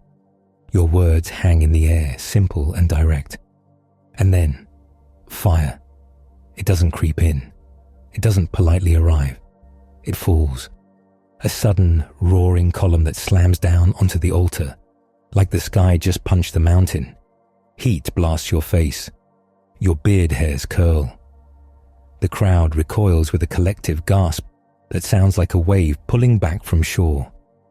The offering ignites instantly, not just the meat and wood, but everything. Flame eats the sacrifice like it's starving. The wood disappears in a rush of crackling fury. The water hisses, turning to steam so fast it's violent. A white blast rises, hot and choking, and you smell it. Wet stone, burned fat, scorched earth. The stones themselves start to glow with heat. And then, like the fire is offended by the concept of limits, it consumes them too. The altar breaks down under the force, stones splitting and crumbling, dust and ash lifted into the air. The trench water vanishes, sucked up by heat, until there's nothing left but damp mud turning dry before your eyes. You feel it in your chest, the pressure of it, the roar. The sound is like a furnace door opened in your face, and then it's gone. Not gradually, not fading. One moment the mountain is a mouth of flame, and the next moment there's just smoke curling up into the same empty sky. The smell lingers. Burned meat, burned wood, burned stone. A harsh, greasy smoke that coats your tongue and makes your eyes water. The crowd stands frozen for half a heartbeat. Then they drop. People fall face down onto dust and gravel, hands out, foreheads scraping the ground. Their voices rise together, a shout that doesn't sound planned. The Lord, He is God. Again, the Lord, He is God. It's not calm. It's not polite. It's like something broke open in them, something they'd been holding shut for years. You stand there amid smoke and ash, heat still radiating from the scorched ground. The prophets of Baal look like men who just watched their careers get incinerated. Ahab's face is tight, unreadable, but his eyes flick around like he's suddenly aware he's standing in a very dangerous crowd. And you move, fast. You call out, voice hard, slicing through the noise, seize the prophets of Baal. The crowd surges like a body suddenly given permission to act. Hands grab, men lunge. The prophets try to back away, but there are too many people, too much pent-up fury, too much grief baked into 3 years of thirst. The prophets stumble, slipping in dust and blood. Their own dried cuts smear fresh as they're dragged. You don't let it slow. Let not one of them escape. It becomes ugly immediately, because crowds are ugly when they're finally unleashed. Shouts, scraping sandals, the thud of bodies shoved forward. They herd the prophets down the mountain toward the Kishon Valley, where the ground dips and the air feels heavier. The valley smells different. Less sea breeze, more mud that hasn't seen water in too long, more crushed plant matter, more sweat trapped close to earth. You stand over it all like the day's violence has a current and you're steering it. This is the brutal part people don't paint in murals. 450 prophets, not symbols, not ideas, men with faces, with hands, with fear in their eyes now that their God didn't show up for them. They are executed there by the brook Kishon. No fire this time, just the hard physical finality of blades, bodies collapsing, dust kicked up by struggling feet. The kind of sounds you don't forget once you've heard them. Wet coughs, choking gasps, the dull impact of a body hitting ground. Blood soaks into thirsty dirt like the land is drinking something, anything. The crowd is not cheering anymore. Some look grim and satisfied. Some look sick. Some stare blankly, as if their minds had to leave their bodies for a while to get through it. You can taste smoke and iron in your mouth. Your hands smell like ash, even if you haven't touched the bodies. The whole valley smells like the aftermath of a slaughterhouse with no water to clean it. When it's done, the air feels thinner, quieter, not peaceful, just emptied. You turn back toward Ahab. He's still there, still king, still wrapped in his royal skin like it might protect him from what just happened. He looks shaken, but he's trying not to show it. You walk up to him with the confidence of a man who has just watched fire fall from heaven in front of an entire nation, and you give him an instruction that sounds insane after everything. Go up, you tell him, eat and drink. Ahab blinks at you. Eat and drink. After that, but you're not finished. You lift your head, slightly, listening, not with ears for thunder yet, but with that inner sense that the day has one more turn. Because, you add, voice low, there is the sound of the rushing of rain. The sky above Mount Carmel is still bright and empty for the moment, but the mountain no longer feels like a stage. It feels like a threshold, and you can feel the weather of the world starting to change somewhere beyond what your eyes can see. The first raindrop hits the ash like a dare. It lands on the scorched place where the altar used to be, and it doesn't even soak in at first. It just sizzles, a tiny hiss, a little puff of steam, like the mountain is still offended. You lift your face, because you've been staring at empty blue for 3 years, and now the sky is finally changing its mind. It starts slow, almost petty. A sprinkle, a tease. Then the wind shifts off the sea, and you smell it. Wet dust.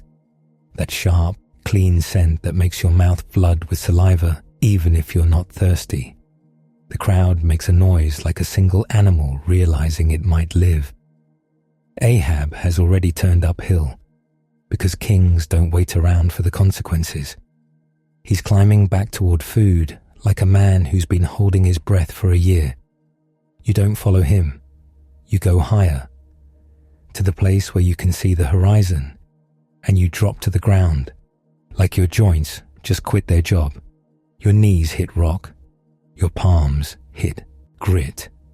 Your whole body feels heavy, like the fire took something out of you and didn't bother returning it.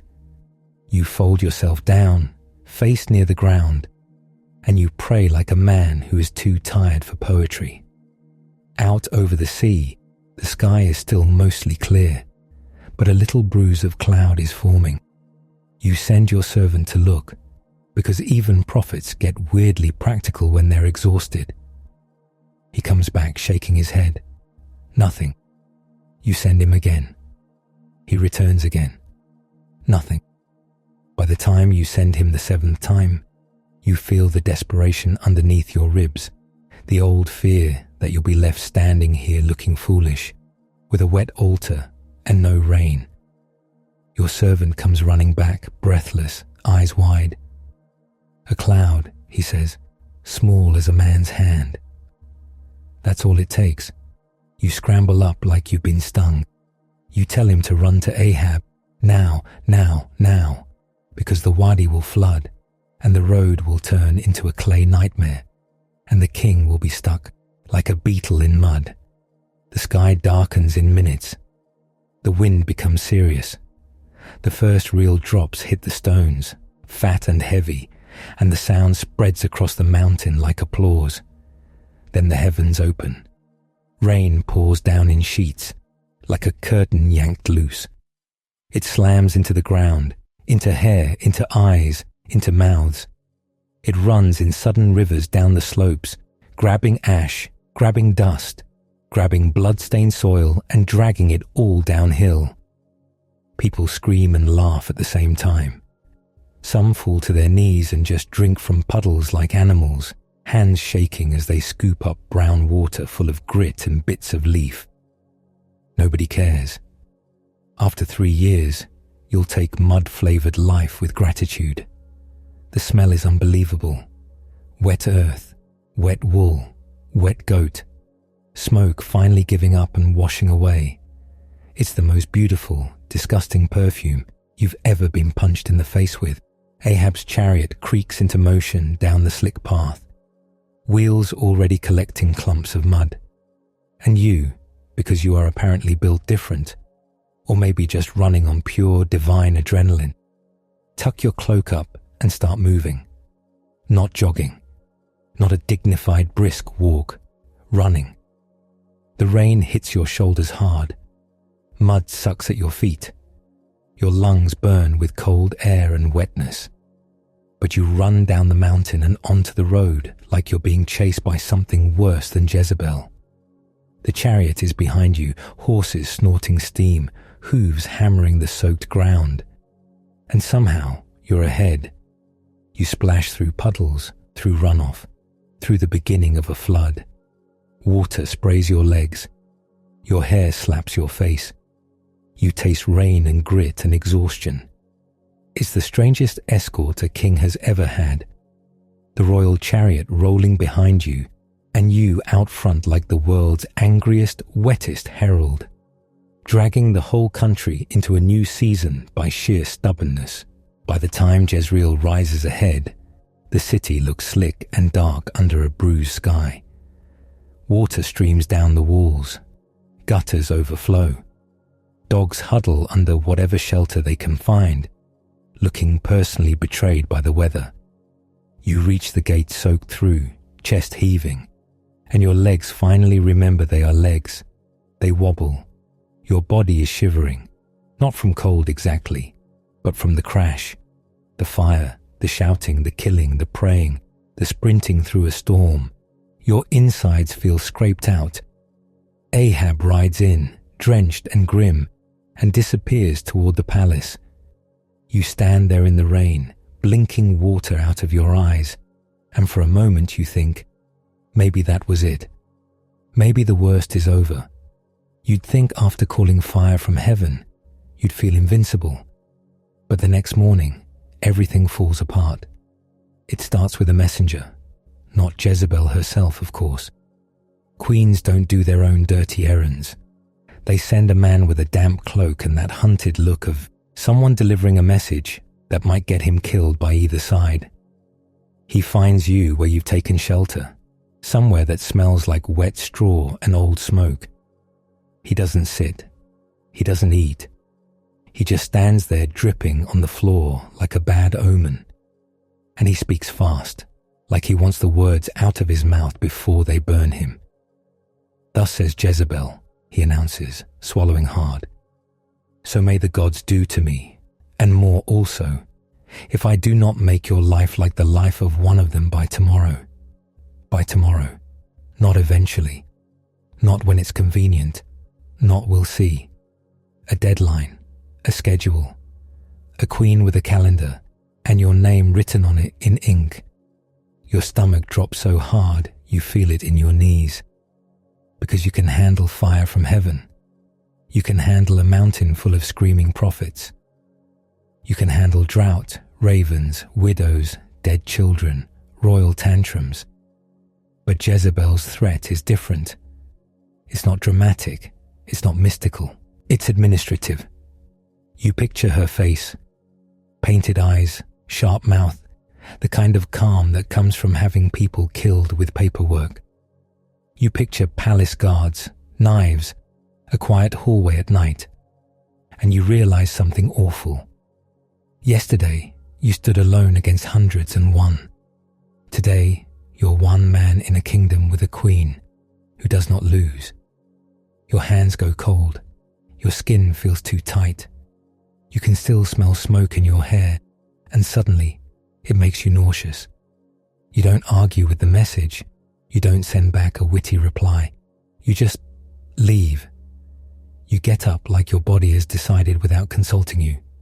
You move fast, grabbing whatever you can, feet finding the road before your mind catches up.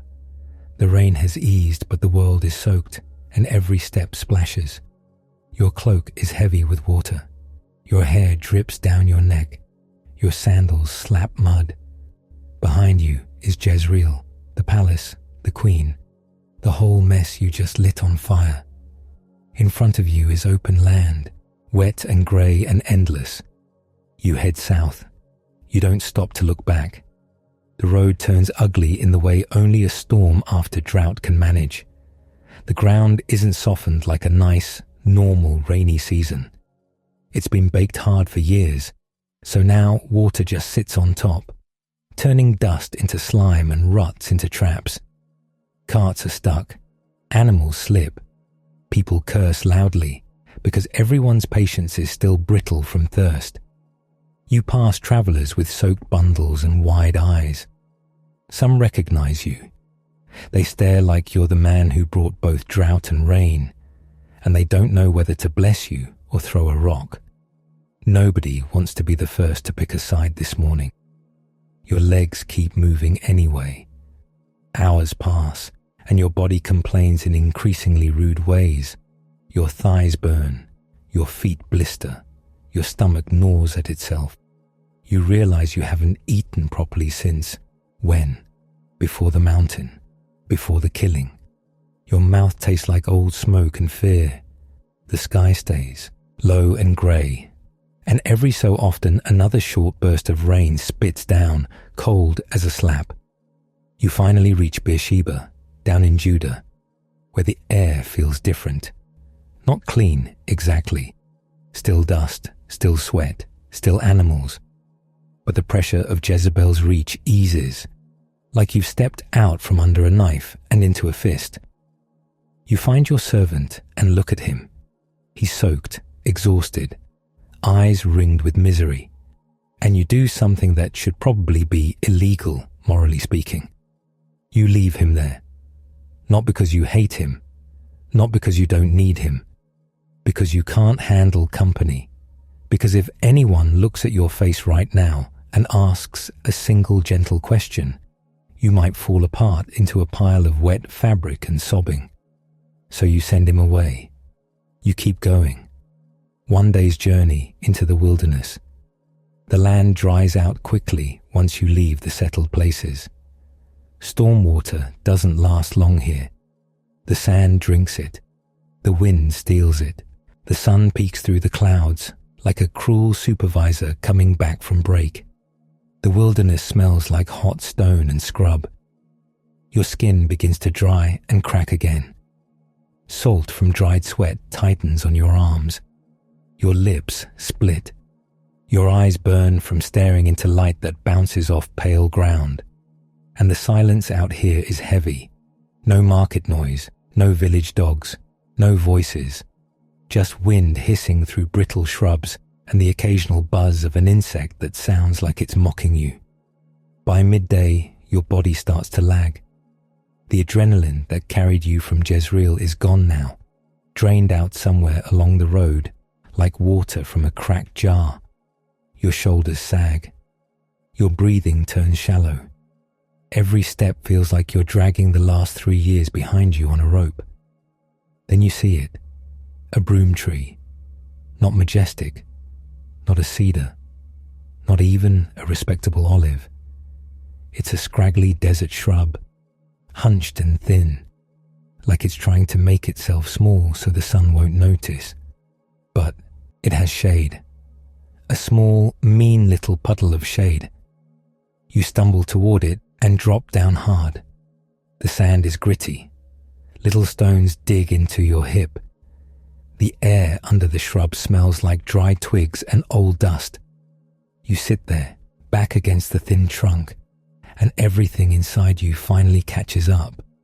Your throat tightens. Your eyes sting. Your hands shake. You don't feel brave now. You feel empty. You feel like you've been poured out on Mount Carmel and nobody bothered to refill you. Like your life has been one long sprint from one crisis to the next, and you just hit the wall. You tip your head back, staring at a slice of sky through twigs, and you say it out loud. It is enough. The words come out rough, like they scrape your throat on the way out. Now, O Lord, you whisper, take away my life. Because you're not better than anyone who came before you. Because you're tired of running. Because the mountain didn't fix everything, and you can't do another round of fear and blood and royal threats. You can't keep being the man who shows up, sets everything on fire, and then gets hunted for it. Your eyes close, your body slumps, and sleep takes you. Not a gentle nap, a collapse.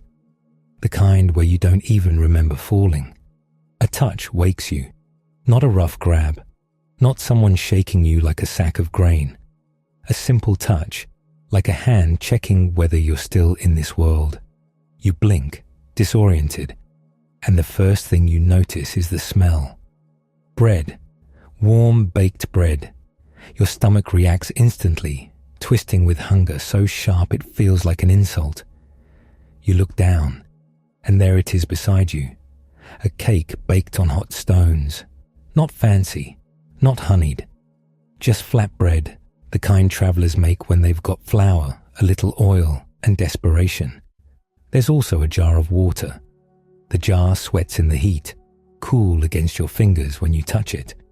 You lift it and drink, and the water tastes like clay and life. A voice, calm, simple, says, "Arise and eat."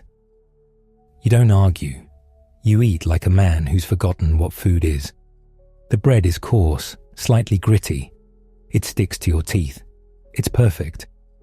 You drink again, and the water runs down your chin onto your chest, because you don't have the energy to be dignified.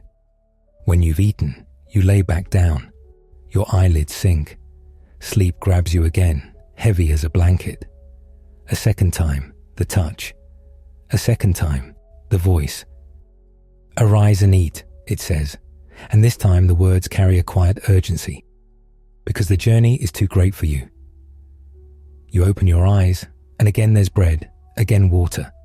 No speech, no scolding, no thunderous lecture about faith and grit. Just food, just enough. You sit up slowly, joints aching, and you eat again. Each bite feels like it's patching something inside you, not fixing it, not making you cheerful, just keeping you from unraveling. You drink until the jar is light. Then you stand. Your legs wobble at first, but they hold, and you start walking. The wilderness stretches out ahead, and you move through it like a man inside a long, quiet dream. Days pass, and the land changes slowly, grudgingly. Rocky ridges, dry stream beds that promise water and deliver stones, flats of sand where heat shimmers like a lie. Your feet harden, your skin darkens, your mouth stays dry, but you've learned how to sip and save. At night the cold settles in fast, because deserts love extremes.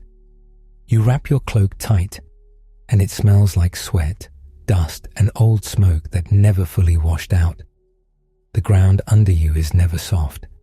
Sometimes you sleep on gravel that bruises your ribs. Sometimes on sand that creeps into every seam of your clothing, like it's trying to become part of you. Your thoughts come and go in fragments. Jezebel's voice in your head, sharp and calm. The roar of fire, the sound of bodies hitting dirt in the valley, the sudden rush of rain. It all tangles together until you can't tell what you're supposed to feel about any of it. You just keep walking. 40 days, 40 nights. Your body becomes a machine built for one purpose: forward. Somewhere in that long stretch, mountains start to rise ahead. Not the greenish spine of Carmel by the sea. These are harsher, older. They look like the bones of the earth pushing up through skin. Mount Horeb, the mountain of God. As you get closer, the air thins. Wind cuts through the passes, cold and sharp, carrying dust that stings your eyes. The rocks are jagged, and the paths feel like they were designed by someone who hates ankles.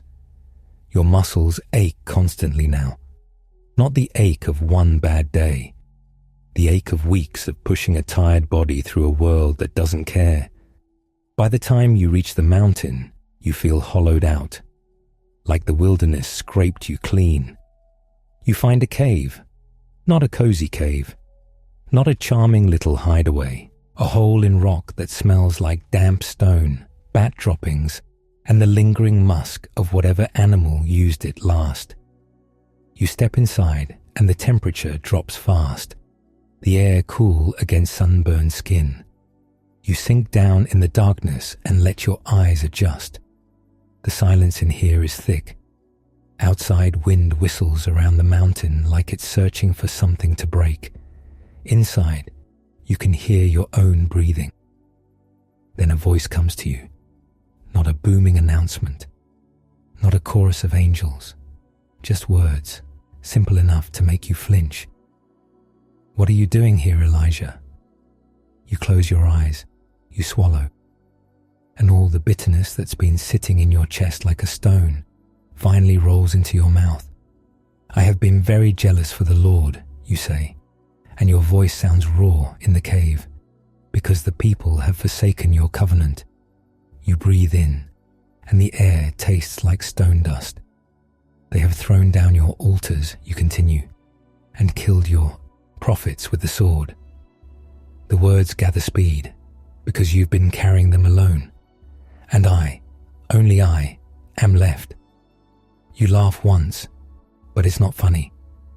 They seek my life to take it away. The cave holds your words and gives them back to you, echoing softly. For a moment there's just wind outside, relentless. Then the voice says, "Go out, stand on the mountain before the Lord." You hesitate. Your body doesn't want to move, but you push up anyway, because even when you've begged to die, you still obey the next step. You walk toward the cave mouth. Light spills in, harsh at first, bleaching the world. You squint into it. The mountain air hits your face, cold and clean compared to the cave's stale damp. Your cloak flaps against your legs. You stand there on rock, feeling small against a landscape that looks like it could swallow you. And then it begins. A wind tears across the mountain like an animal. Not a nice breeze, a force. It slams into the ridges, screaming through cracks and gullies, ripping at anything loose. Dust blasts your face. Pebbles skitter away. The sound is so loud you feel it in your teeth. The wind is violent enough to break rock. You watch as stones crack and tumble, clattering down slopes, sparks of friction flashing briefly in the sun.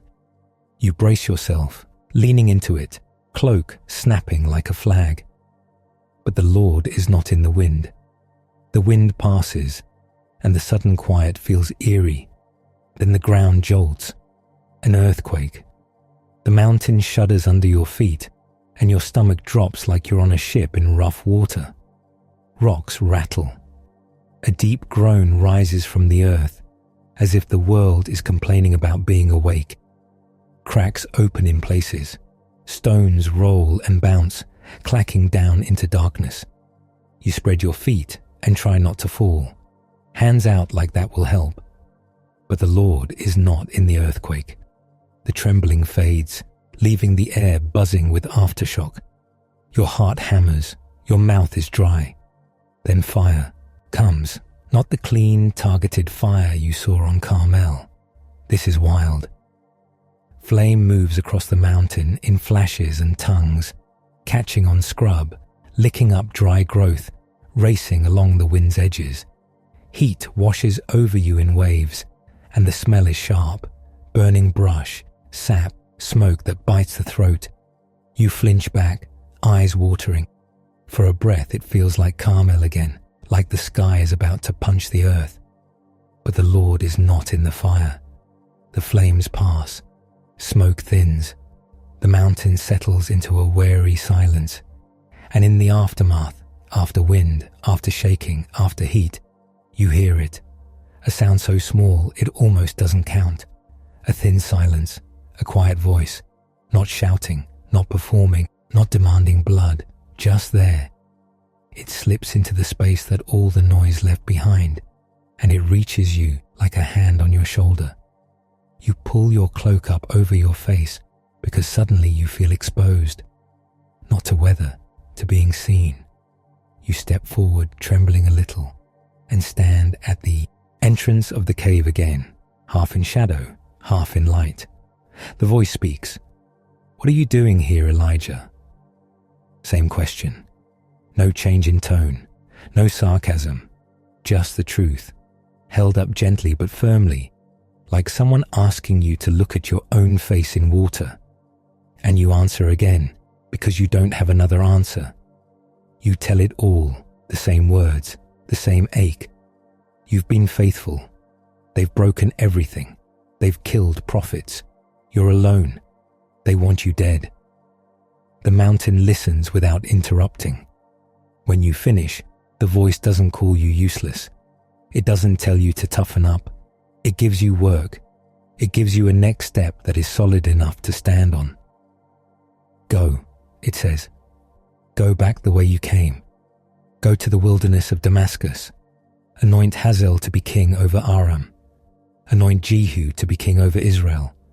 Anoint Elisha to take your place as prophet. Names, places, actions. As if your life isn't just panic and flight. As if there's a path through this that isn't only you collapsing under a shrub. And then the voice adds something that lands in you differently than everything else. I will leave 7,000 in Israel, it says, all the knees that have not bowed to Baal. 7,000. You stand there, cloak still near your face, and the number sits in your mind like a stone warming in the sun. You're not the only one. You've been walking around with that sentence, only I am left, like it's carved into your bones. And now it's being peeled off, not violently, not humiliatingly, just quietly corrected. Outside the cave, the wind is calmer now. The mountain looks the same as it did an hour ago. Hard rock, harsh light, scattered scrub. But you feel different inside it. Not thrilled, not fearless. Just steadier. Like someone handed you a cup of water and a direction instead of an argument. You lower your cloak. Your face is streaked with dust and your eyes are tired. But you're standing. You look out across the ridges, across the wilderness you crossed to get here, and you know you'll have to cross it again. Back into danger. Back into politics and blades and royal rage. Back into a world where a queen's threat can still make your stomach drop. Yet the quiet stays with you. Not loud enough to impress a crowd. Strong enough to move your feet. You turn from the cave mouth. The rock under your sandals is cold in the shade, warm in the sun. You take one step, then another, heading down the mountain, carrying the sound of that small voice with you into the wide, waiting land. You come down off Horeb smelling like cave dust, old sweat, and humility. The mountain air leaves your lungs fast, and the lowlands welcome you back with their usual hospitality. Hot wind, flies that aim for your eyes, and the constant background scent of sheep doing whatever sheep do all day, Your sandals slap rock, then dirt, then the packed grime of roads people actually use. It's a weird re-entry, too loud, too human. Out there it was you and God, and silence so loud it made your teeth ring. Back here, the world is right where you left it. Markets yelling, donkeys arguing with reality, children sprinting barefoot through puddles of mystery liquid. Kings still have palaces. Queens still have knives, even when they're holding a pen. But Elijah's work isn't finished. There's one more crime to witness, one more judgment to deliver. You find yourself in Jezreel again, because of course you do. The place looks rich in the way that makes your stomach tighten. The palace sits up there like a fat stone toad, smug on its hill, dripping with the kind of comfort that requires other people to suffer quietly. The air near the royal grounds is different. It smells like roasted meat, imported incense, and the faint sour note of servants who haven't sat down since sunrise. It's luxury with a sweaty underside. And right beside all that, right beside the palace, like somebody forgot to draw a boundary line, is a vineyard. Not a royal vineyard, a regular man's vineyard. You can see the rows of vines marching down the slope, neat and stubborn. The leaves are dusty green, the grapes still small, still hard. The ground between the rows is dry, cracked, and cared for by hands that don't get breaks. The man who owns it is there, moving slowly, because this is what life is. Checking vines, pulling weeds, saving what you can from heat, insects, and whatever new disaster the palace invents this week. His name is Naboth. He doesn't look like trouble. He looks like someone whose back hurts. You watch him bend, tug at something stubborn, and straighten with that little wince people do when their body reminds them they're not 20 anymore. His hands are stained with dirt and plant sap. His clothes smell like sun-baked fabric, crushed leaves, and the honest funk of work. He pauses to wipe sweat from his forehead, and his gaze flicks up toward the palace.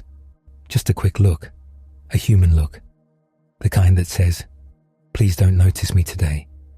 Ahab notices him. Of course he does. Ahab is in one of those moods where being king is somehow still not enough. He's walking along the edge of the palace grounds with the restless energy of a man who has eaten too much and accomplished nothing. His robes swish. His sandals are clean in a way that tells you he hasn't stepped in anything interesting for months. He sees Naboth's vineyard and slows down, eyes narrowing. Not in anger, in appetite. Like he's spotted a snack. You can almost hear the gears turning in his head. Palace kitchen garden, fresh herbs, vegetables, something pretty to look at while he chews. The king drifts closer, not like a conqueror, but like a man browsing a market stall. He calls out to Naboth like this is casual, like he's asking to borrow a cup of flour. "Give me your vineyard," Ahab says, voice smooth as oil. "It's near my house. I want it for a garden." He gestures vaguely, like the land is already half his.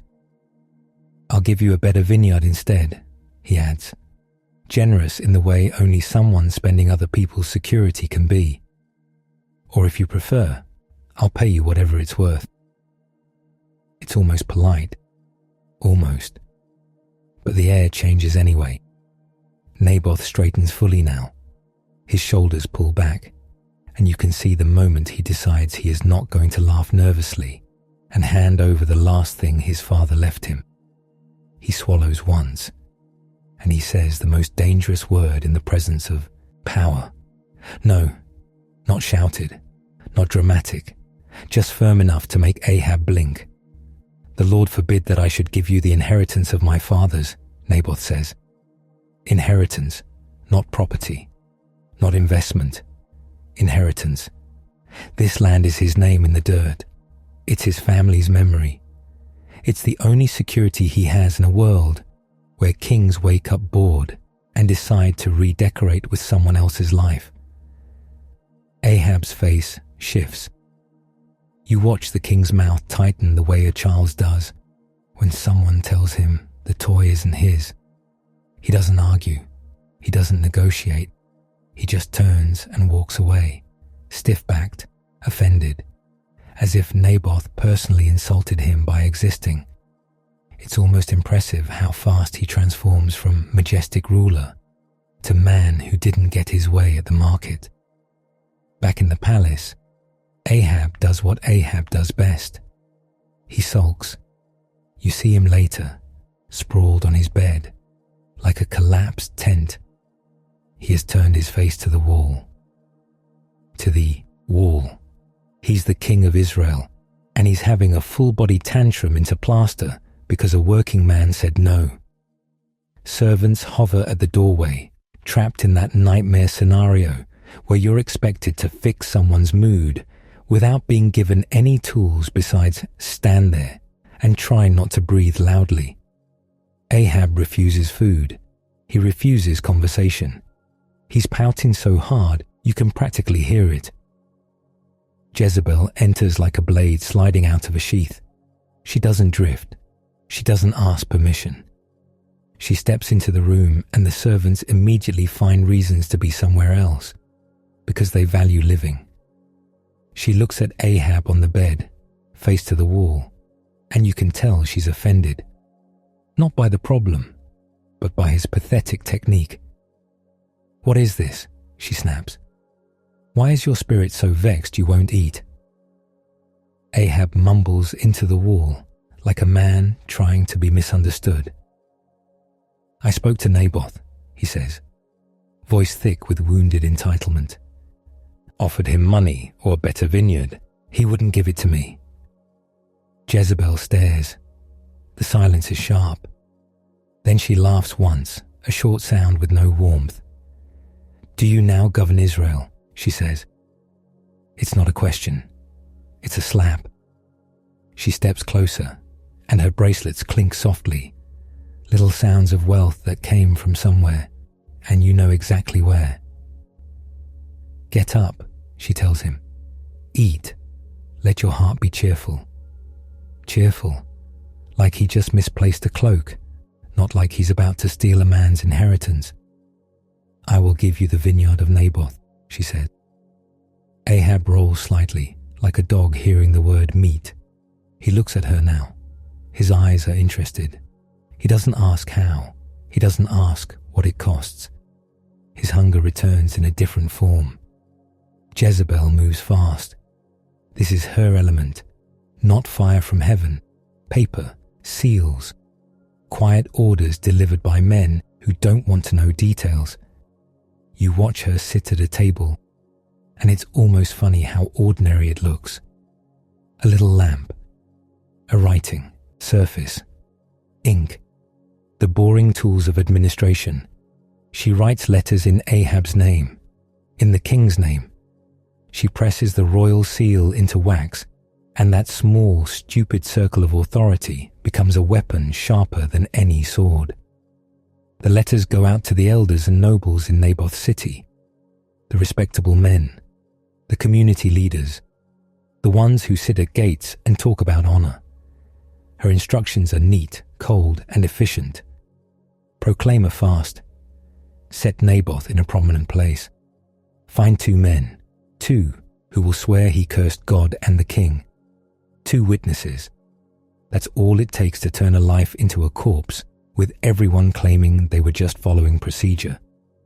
The message travels like sickness.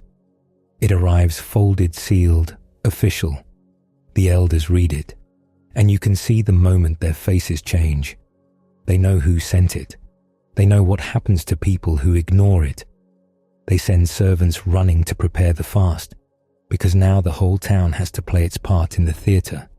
The day comes, and the town feels wrong. A fast day always has a weird edge. Hungry bellies, dry mouths, people trying to look solemn while thinking about bread. But this isn't repentance. This is staging. The square fills with people. You smell unwashed bodies packed too close, dust kicked up by shuffling feet, and the sour breath of hunger. Naboth is brought out and seated in a prominent place, as if he's being honored. He looks confused. He's wearing his everyday clothes, the ones that still smell like vines. He keeps glancing around, searching faces for a clue, and he's getting nothing but tight mouths and eyes that won't meet his. Two men appear. Worthless men, the kind whose morality can be purchased for the price of a meal and a promise. They stand up where everyone can see them. You can feel the crowd leaning forward, that awful human instinct to watch disaster like it's entertainment. One of the men points at Naboth. His voice is loud, practiced. Naboth cursed God and the king, he says. The other repeats it, because lies always travel in pairs to look respectable. Gasps ripple through the crowd. A few people clutch at their clothing in horror, like this is surprising, like they didn't see the setup a mile away. Naboth stands abruptly, face pale. "What?" he says, voice cracking. "No." But it doesn't matter. This is not a conversation. This is a machine, and it's already moving. The elders stand, robes swaying, expressions carefully arranged into righteous outrage. They declare judgment. They order Naboth taken outside the city. Outside. Always outside. Because you can't stain the town square with blood and still claim you're civilized. They drag him through the gate. His sandals scrape on stone. He twists his head back once, eyes wide, searching for anyone to speak up. Most people stare at the ground. A few follow, because crowds love a tragedy they don't have to pay for. The ground outside the city is rough and littered with broken pottery shards and goat droppings. The sun is bright and indifferent. Naboth is shoved forward. Someone yanks his arms behind him.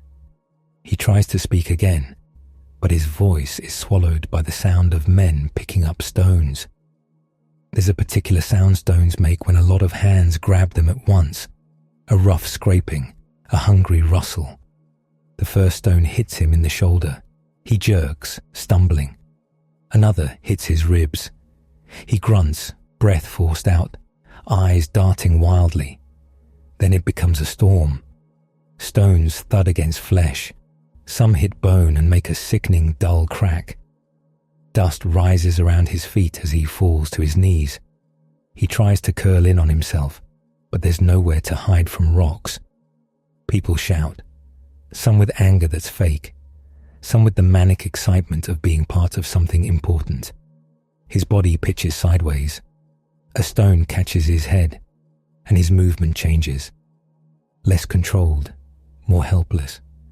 His mouth opens, maybe to pray, maybe to plead, but it's just a sound. Then he stops making sounds. The stones keep coming for a moment anyway, because once the crowd starts, it doesn't stop gracefully. When it's done, Naboth lies twisted in the dirt. Blood seeps into the dust, dark and sticky. Flies land almost immediately, because nature has no respect for ceremony. The men who threw stones step back, breathing hard. They look around like they're waking from something, suddenly aware of their own hands. A messenger is sent. Of course, someone always runs to the palace with the good news. By the time Jezebel receives the message, her face doesn't change. She doesn't flinch. She doesn't look away. She just nods once, satisfied, like a household chore was completed. She goes to Ahab, who has regained his appetite. Naboth is dead, she tells him. Not was executed, not was judged, dead. And the vineyard is yours. Ahab gets up immediately, not slowly, not thoughtfully, immediately. You watch him walk out with the brisk energy of a man heading toward a feast. He doesn't bring mourning clothes. He doesn't bring a conscience. He goes down to the vineyard as if he's going to admire a new piece of furniture. The vineyard is quiet. Too quiet. Naboth's tools are still there, something leaning where he left it, a basket half filled, a cloth tossed on a stone. The air smells like grapes and dust, and the faint iron tang of recent blood carried on someone's clothing. Ahab steps between the rows. His sandals crush little bits of dried leaves. He looks around, pleased. This is the moment he thinks he's won. This is the moment he believes the world is made of things he can take. And this is the moment you feel the hair on your arms lift, because there's a presence moving in. Elijah steps out of nowhere, not with trumpets, not with fire, just there, like a shadow that decided to become a man. The king freezes. You can see it on Ahab's face, the flash of irritation, then the quick spike of fear, because he knows what it means when Elijah shows up uninvited. Elijah's eyes are sharp, tired and unamused. His cloak hangs on him like he's been living out of it for years, which he has. He smells like road dust and sweat, and that strange, clean edge of wilderness, like sun-warmed stone. Ahab's mouth opens, and what comes out is pure resentment. Have you found me, O my enemy? Enemy. As if Elijah is the one who arranged a murder for gardening space. Elijah doesn't smile. I have found you, he says, voice flat and heavy, because you have sold yourself to do evil. Ahab shifts his weight, looking around as if guards might materialize from vines, but it's just the rows of grapes, the palace looming close, and the horrible fact that there's nowhere to hide from words. Elijah steps forward, and his gaze drops to the soil, to the place where Naboth's life ended. You picture stones. You picture blood. You picture those two worthless men practicing their lies. Elijah's voice carries through the vineyard. In the place where dogs lick the blood of Naboth, he says, dogs will lick your blood. The words hang in the air like the smell of something rotting. Ahab's face tightens. Elijah doesn't stop. He talks about disaster coming on Ahab's house, about the line being cut down, about the royal men, every last one, wiped out. He speaks Jezebel's name too, not with fear, with the calm certainty of someone reading a sentence already written. The dogs will eat Jezebel by the wall of Jezreel, he says. It's grotesque. It's specific. It's not the kind of curse you forget. Ahab's throat works as he swallows. For a second, you expect him to explode with rage, to call guards, to do something kingly. Instead, something strange happens. Ahab's shoulders sag. His eyes drop. The vineyard suddenly doesn't look like a prize anymore. It looks like a crime scene. And Ahab, the man who pouted into a wall, starts to crumble. He tears his clothes. Not a neat rip, a desperate one. He puts sackcloth on his skin, and you know how that feels. Rough goat hair scraping and itching, like wearing a punishment. He fasts. He lies in sackcloth. He walks softly, moving through the palace like a man trying not to be noticed by his own guilt. It's not a heroic transformation. It's not a clean redemption arc. It's more like panic met reality and decided to pretend it was humility. But it's real enough to shift the air. Days pass. The palace servants whisper because they've seen the king mope, but they haven't seen him haunted like this. Jezebel, of course, is furious. She didn't orchestrate a whole death by committee just to have her husband suddenly develop a conscience. But Ahab doesn't bounce back, not quickly. He sits with it. He wears the itch of sackcloth. He lets the words about dogs and blood settle into his bones. And somewhere, in all this, the sentence is delayed, not cancelled, delayed, like a storm that doesn't hit today, but you can already smell the rain coming. Years move on, because justice in this world is not a lightning bolt on demand. It's a slow walk. Ahab returns to business. He makes deals.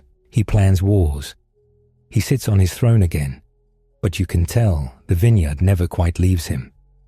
The memory follows him like a bad smell trapped in fabric. He knows what he did. He knows what Jezebel did. He knows what Elijah said. And Elijah keeps moving too. He's not living in the palace shadows. He's out in the country, where the air is honest and the politics still stink. He's doing what prophets do, showing up where he's not wanted, saying things nobody wants to hear, and somehow staying alive through sheer stubbornness and divine patience. Eventually, the kingdom slides toward war again, because that's what kingdoms do when they run out of distractions.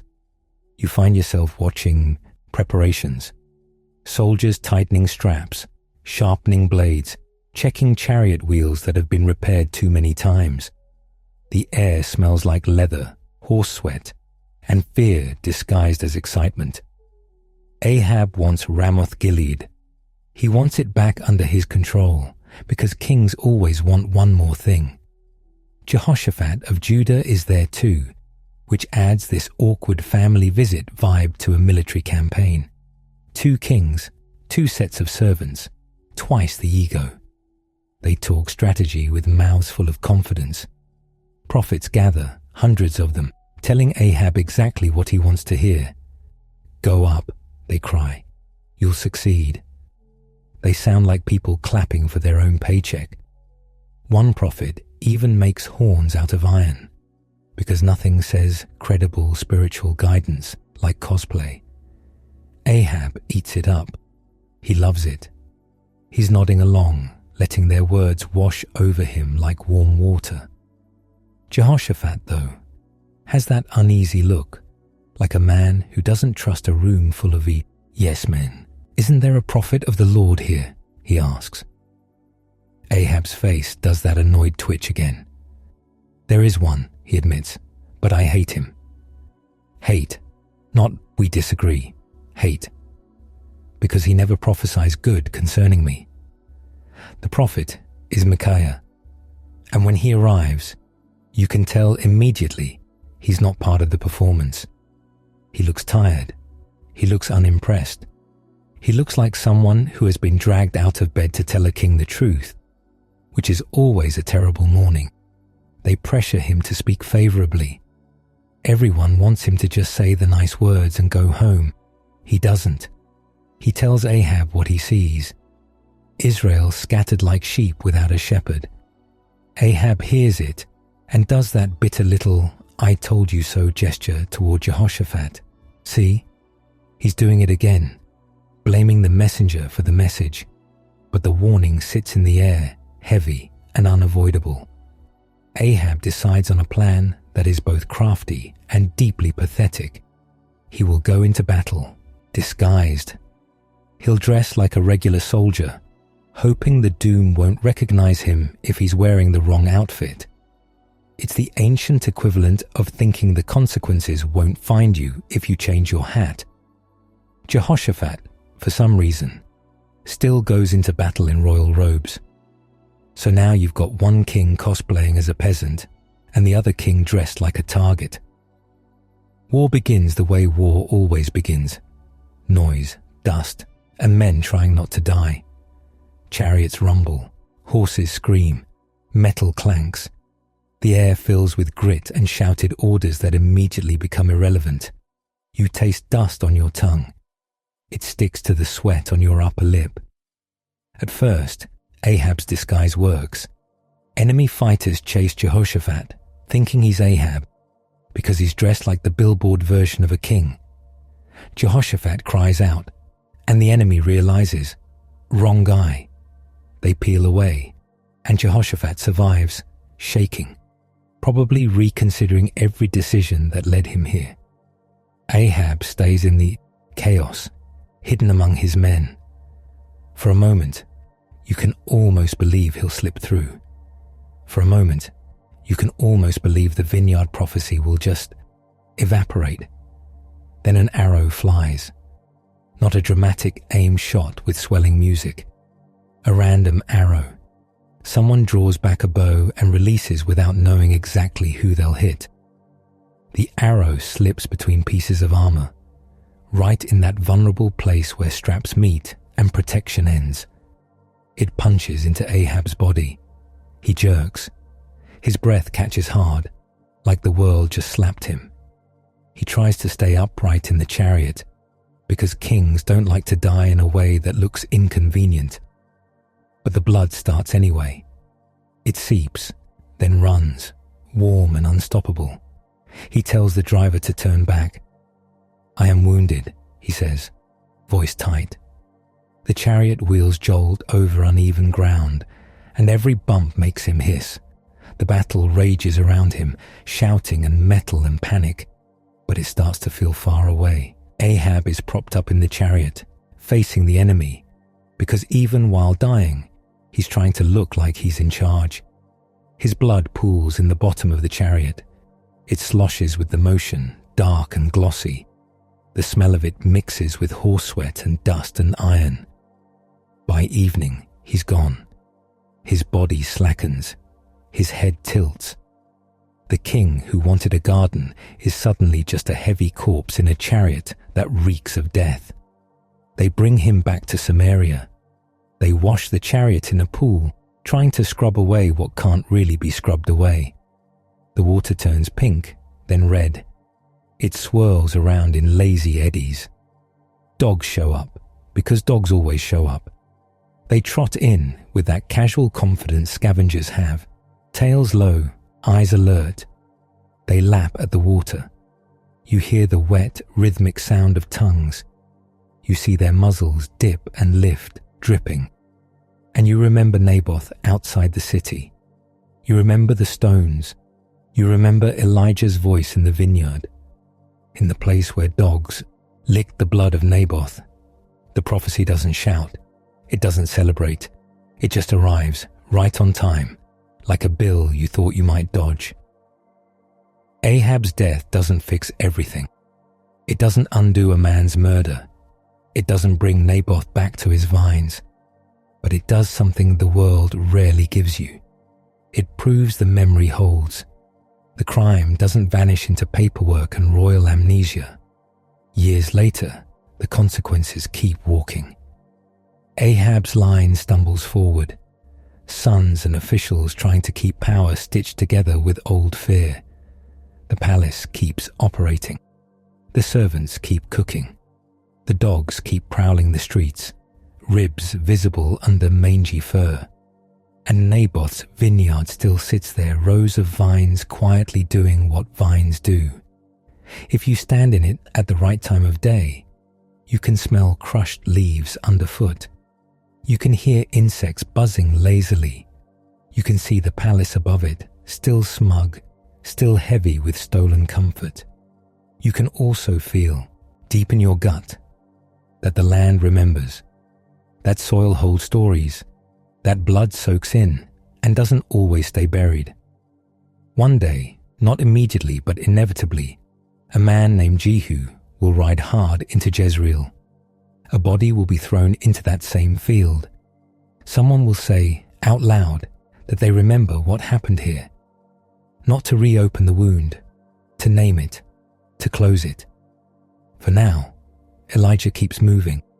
He's older. The road has carved lines into his face. The wilderness has rubbed the softness off him, leaving something lean and stubborn. He walks with the knowledge that kings die, queens fall, and vineyards outlast them all. And somewhere ahead, there's a younger man following, refusing to leave his side, watching and learning. The palace lights flicker at night like nervous eyes. The vineyard rests in darkness. Dogs wander through the streets, sniffing at corners where history bled into stone. And the words spoken among the vines stay alive, waiting for the rest of their day to arrive. Your feet keep finding the same old problems. Sharp stones, soft dust, and that one patch of ground that feels suspiciously damp for no good reason. Elijah is ahead of you, moving like a man who doesn't need to explain himself to gravity. His cloak drags and flutters, dusty at the hem, smelling like sun-baked wool and the smoke of too many close calls. You've been following him long enough to know the rhythm of his walking.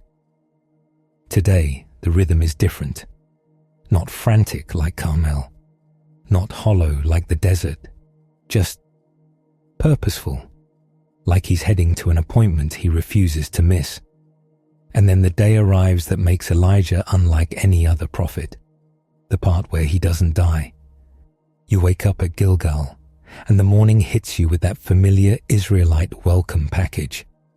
Cold air that bites your fingers, smoke from cooking fires that stings your eyes, and the smell of people living close together. Stale bread, old sweat, donkey breath, and last night's ash. Somewhere, nearby, someone coughs like they're trying to evict a demon from their lungs. Elijah stands like he's already been awake for hours. He doesn't look at the cooking fires with longing. He doesn't stretch. He doesn't do any of the normal human things that say, "Ah, yes, another day of being alive." He just turns his head slightly toward you, and his eyes land on you like a weight. "Stay here," he says, voice calm and final. "The Lord has sent me to Bethel." The words are simple, but your stomach drops anyway, because you know that tone. It's the tone of a man closing a door without slamming it. You swallow. Dust sticks to your tongue. "As the Lord lives, and as you live, you say, and your voice comes out rough, I will not leave you." Elijah stares for a moment, not angry, not pleased, just measuring you, like he's checking the knots on a rope before trusting it with his weight. Then he turns and starts walking. So you walk. The road to Bethel is ugly in that very honest way. It's not some paved royal lane with shade trees and fountains. It's packed dirt pounded hard by feet, hooves, and wheels, with rocks that love your ankles and thorns that love your sandals. You pass scrubby bushes that smell sharp when you brush them, like the land is trying to season you. Goats watch you from slopes like they're judging your posture. The sun climbs and starts pressing down on your shoulders. Elijah doesn't slow. Bethel comes into view like a memory you can't scrub out. Stone buildings, low and crowded. People moving in the streets with baskets and jugs, dodging each other, shouting prices, swatting flies. And under it all, that sour metal smell of a place where too many sacrifices have happened too close to town. Bethel has history. Bethel has baggage. Bethel has the kind of spiritual mess that clings to the walls like grease. You're not even fully inside before the sons of the prophets come out. They don't stroll. They approach like a nervous swarm, pretending to be calm. Their eyes flick from Elijah to you and back again. Their clothes are plain, their hair tied back, their faces serious in the way young men get when they're trying to look like they belong in adult conversations. One of them leans close to you, voice low. "Do you know," he whispers, like he's sharing gossip and not a cosmic event, "that the Lord will take away your master from over you today?" Your throat tightens. You do know. You've known in your bones since Gilgal, like an ache that doesn't come from walking. "Yes," you say, and it comes out sharper than you mean. "I know. Be quiet." They blink, startled. It's not even anger, really. It's self-defense. You can't bear to hear it said out loud, because once it's out loud, it starts happening. Elijah doesn't linger. He doesn't give them a farewell speech. He doesn't stand in the square and let anyone honor him. He turns to you again, like you're the only person in the town who matters. "Stay here," he says. "The Lord has sent me to Jericho." The sons of the prophets look between you both, eyes wide. Jericho. That's not a casual stroll. That's not a quick errand. That's a descent. And again, The same choice drops into your lap like a stone. You feel your jaw clench. As the Lord lives, and as you live, you say again, I will not leave you. Elijah's mouth twitches, not quite a smile, more like the smallest crack in a wall that refuses to fall. He turns. You follow. The path down toward Jericho changes the air. It warms, thickens. The wind carries the smell of lower land, wet reeds in the distance, mud, and the faint stink of standing water where insects breed with enthusiasm. Your sandals pick up grit that grinds between your toes. Sweat rolls down your back, sticky, collecting dust until you feel like you're wearing a second, uglier skin. Elijah keeps walking like he has an invisible deadline. You start to notice little things you usually ignore. How he doesn't look around, how he doesn't check the sky, how he doesn't shift his shoulders like he's trying to settle the weight of his cloak. He walks like he's already halfway gone. Jericho appears ahead, palms and stone and movement. The place always feels haunted, like the ground remembers walls collapsing and never fully forgave anyone for rebuilding. The streets are busy because life keeps happening, even when your world is about to split open. Merchants shout. Children dart between legs. Somebody is roasting something over coals, and the fat pops and hisses, sending up a smell so good it almost makes you angry. How dare food smell delicious on a day like this? And again, the sons of the prophets come out. More of them here. They look a little tougher, sun-browned, eyes narrowed from squinting into heat. But they have the same nervous energy. They crowd you, not touching, but close enough that you feel their breath. Do you know, one of them says, voice urgent, that the Lord will take away your master from over you today? Your chest hurts. You want to grab him by the shoulders and shake him. You want to tell him to stop saying it like it's trivia. Instead, you swallow and force the words out through teeth that feel too tight. Yes, I know. Be quiet. They back off slightly, not offended, just sobered, because they see your face. They see that you're not curious. You're bleeding inside. Elijah doesn't even look at them. He turns to you like the city isn't there. Stay here, he says, and his voice is still gentle, still firm. The Lord has sent me to the Jordan. The Jordan. Your heart drops into your stomach. The river isn't just a river. It's a boundary. It's a line. It's the kind of place stories happen, and you are very tired of stories happening. Your hands clench until your nails bite skin. As the Lord lives, and as you live, you say for the third time, like you're hammering a peg into the earth, I will not leave you. Elijah studies you, longer this time. The sun glares off the stones. Flies orbit your face like tiny buzzing insults. Somewhere behind you, a donkey makes a sound, like it's complaining to God personally. Elijah exhales, slow. Then he turns and walks. You follow. This last stretch feels quieter. Not silent, never silent.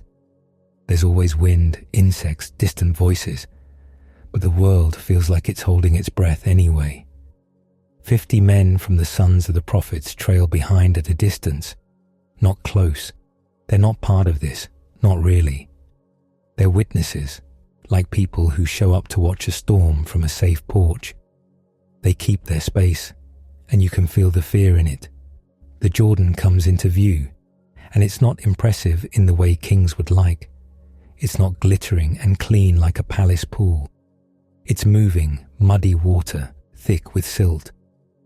The banks are messy. Reeds, tangled, plants, wet ground that sucks at your sandals. The air smells like river life, mud, rot, green growth, and that sharp, fishy tang that clings to your nostrils. Gnats hover in swarms, delighted by your sweat. You step closer and hear it, the constant shushing rush of current, like the river is whispering secrets to itself. Elijah stops at the edge. He doesn't hesitate. He reaches up and takes his cloak, his mantle, and he rolls it up in his hands. It's worn fabric. It has seen drought, fire, caves, palaces, death threats, and long walks that never ended. He grips it like a tool. Then he strikes the water. It's such a simple motion. A piece of cloth hitting a river. It should do nothing. It does something anyway. The water splits, not politely, not a gentle parting like someone drawing curtains. It jerks back like it's afraid. The current stops obeying gravity and starts obeying him. Wet mud appears where wet mud has no business appearing, and the river stands up on both sides, like it's being held back by invisible hands.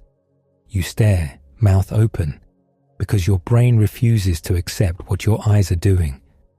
The riverbed is slick. It smells like old plant decay and fresh, exposed earth. You step onto it carefully, because you would like to survive this miracle without falling face first into biblical sludge. Elijah walks ahead. Like this is a normal Tuesday. You follow, slipping once, catching yourself, feeling cold mud smear your toe through the sandal straps. Behind you, on the far bank, the 50 men are tiny shapes. They look frozen. The world narrows to you, Elijah, and the impossible corridor of riverbed. You reach the other side. The water closes behind you with a heavy, satisfied rush, like it's relieved to go back to being itself.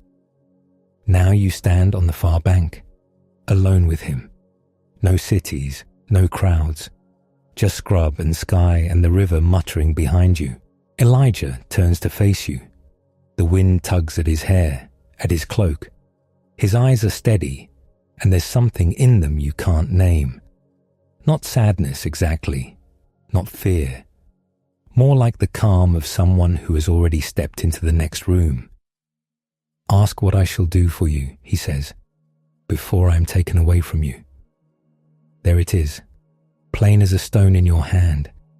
Your throat tightens so hard it feels like swallowing sand. What do you even ask? A longer life for him? A way out? A guarantee that you won't be swallowed by whatever comes after? You think of the years behind you, the drought, the ravens, the widow's empty jar that refused to become empty, fire falling from the sky like the world's angriest answer, the run into the wilderness, the collapse, the bread baked on stones, the 40-day walk, kings dying like anyone else, queens still sharpening their smiles. You think of what it felt like to follow him, to watch him stand alone and not flinch, to watch him break and still keep walking. Your mouth opens, and what comes out surprises you with its boldness. "Please," you say, and your voice wobbles, but you force it steady.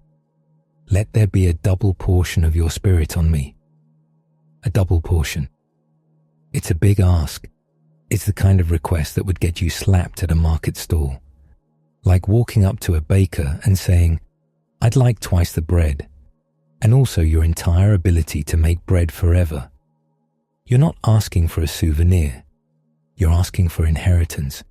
You're asking to carry what he carried. Elijah's eyebrows lift slightly. "You have asked a hard thing," he says. "Not impossible, hard." He looks past you for a second, toward the horizon, as if checking for something.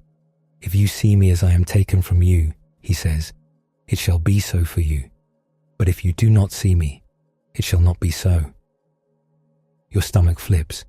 So now your entire future depends on seeing, not blinking at the wrong moment, not flinching, not looking away because the sky is doing something your mind can't process. Your eyes feel suddenly dry and too small for your skull. You swallow. You nod. Because what else can you do? And you both start walking. Just like that. Across scrubby ground with thorny plants and sun-bleached stones. side by side like a pair of men heading home. The ordinary movement makes it worse, because the world looks normal. The sky is still the sky. The wind still smells like dust and crushed weeds.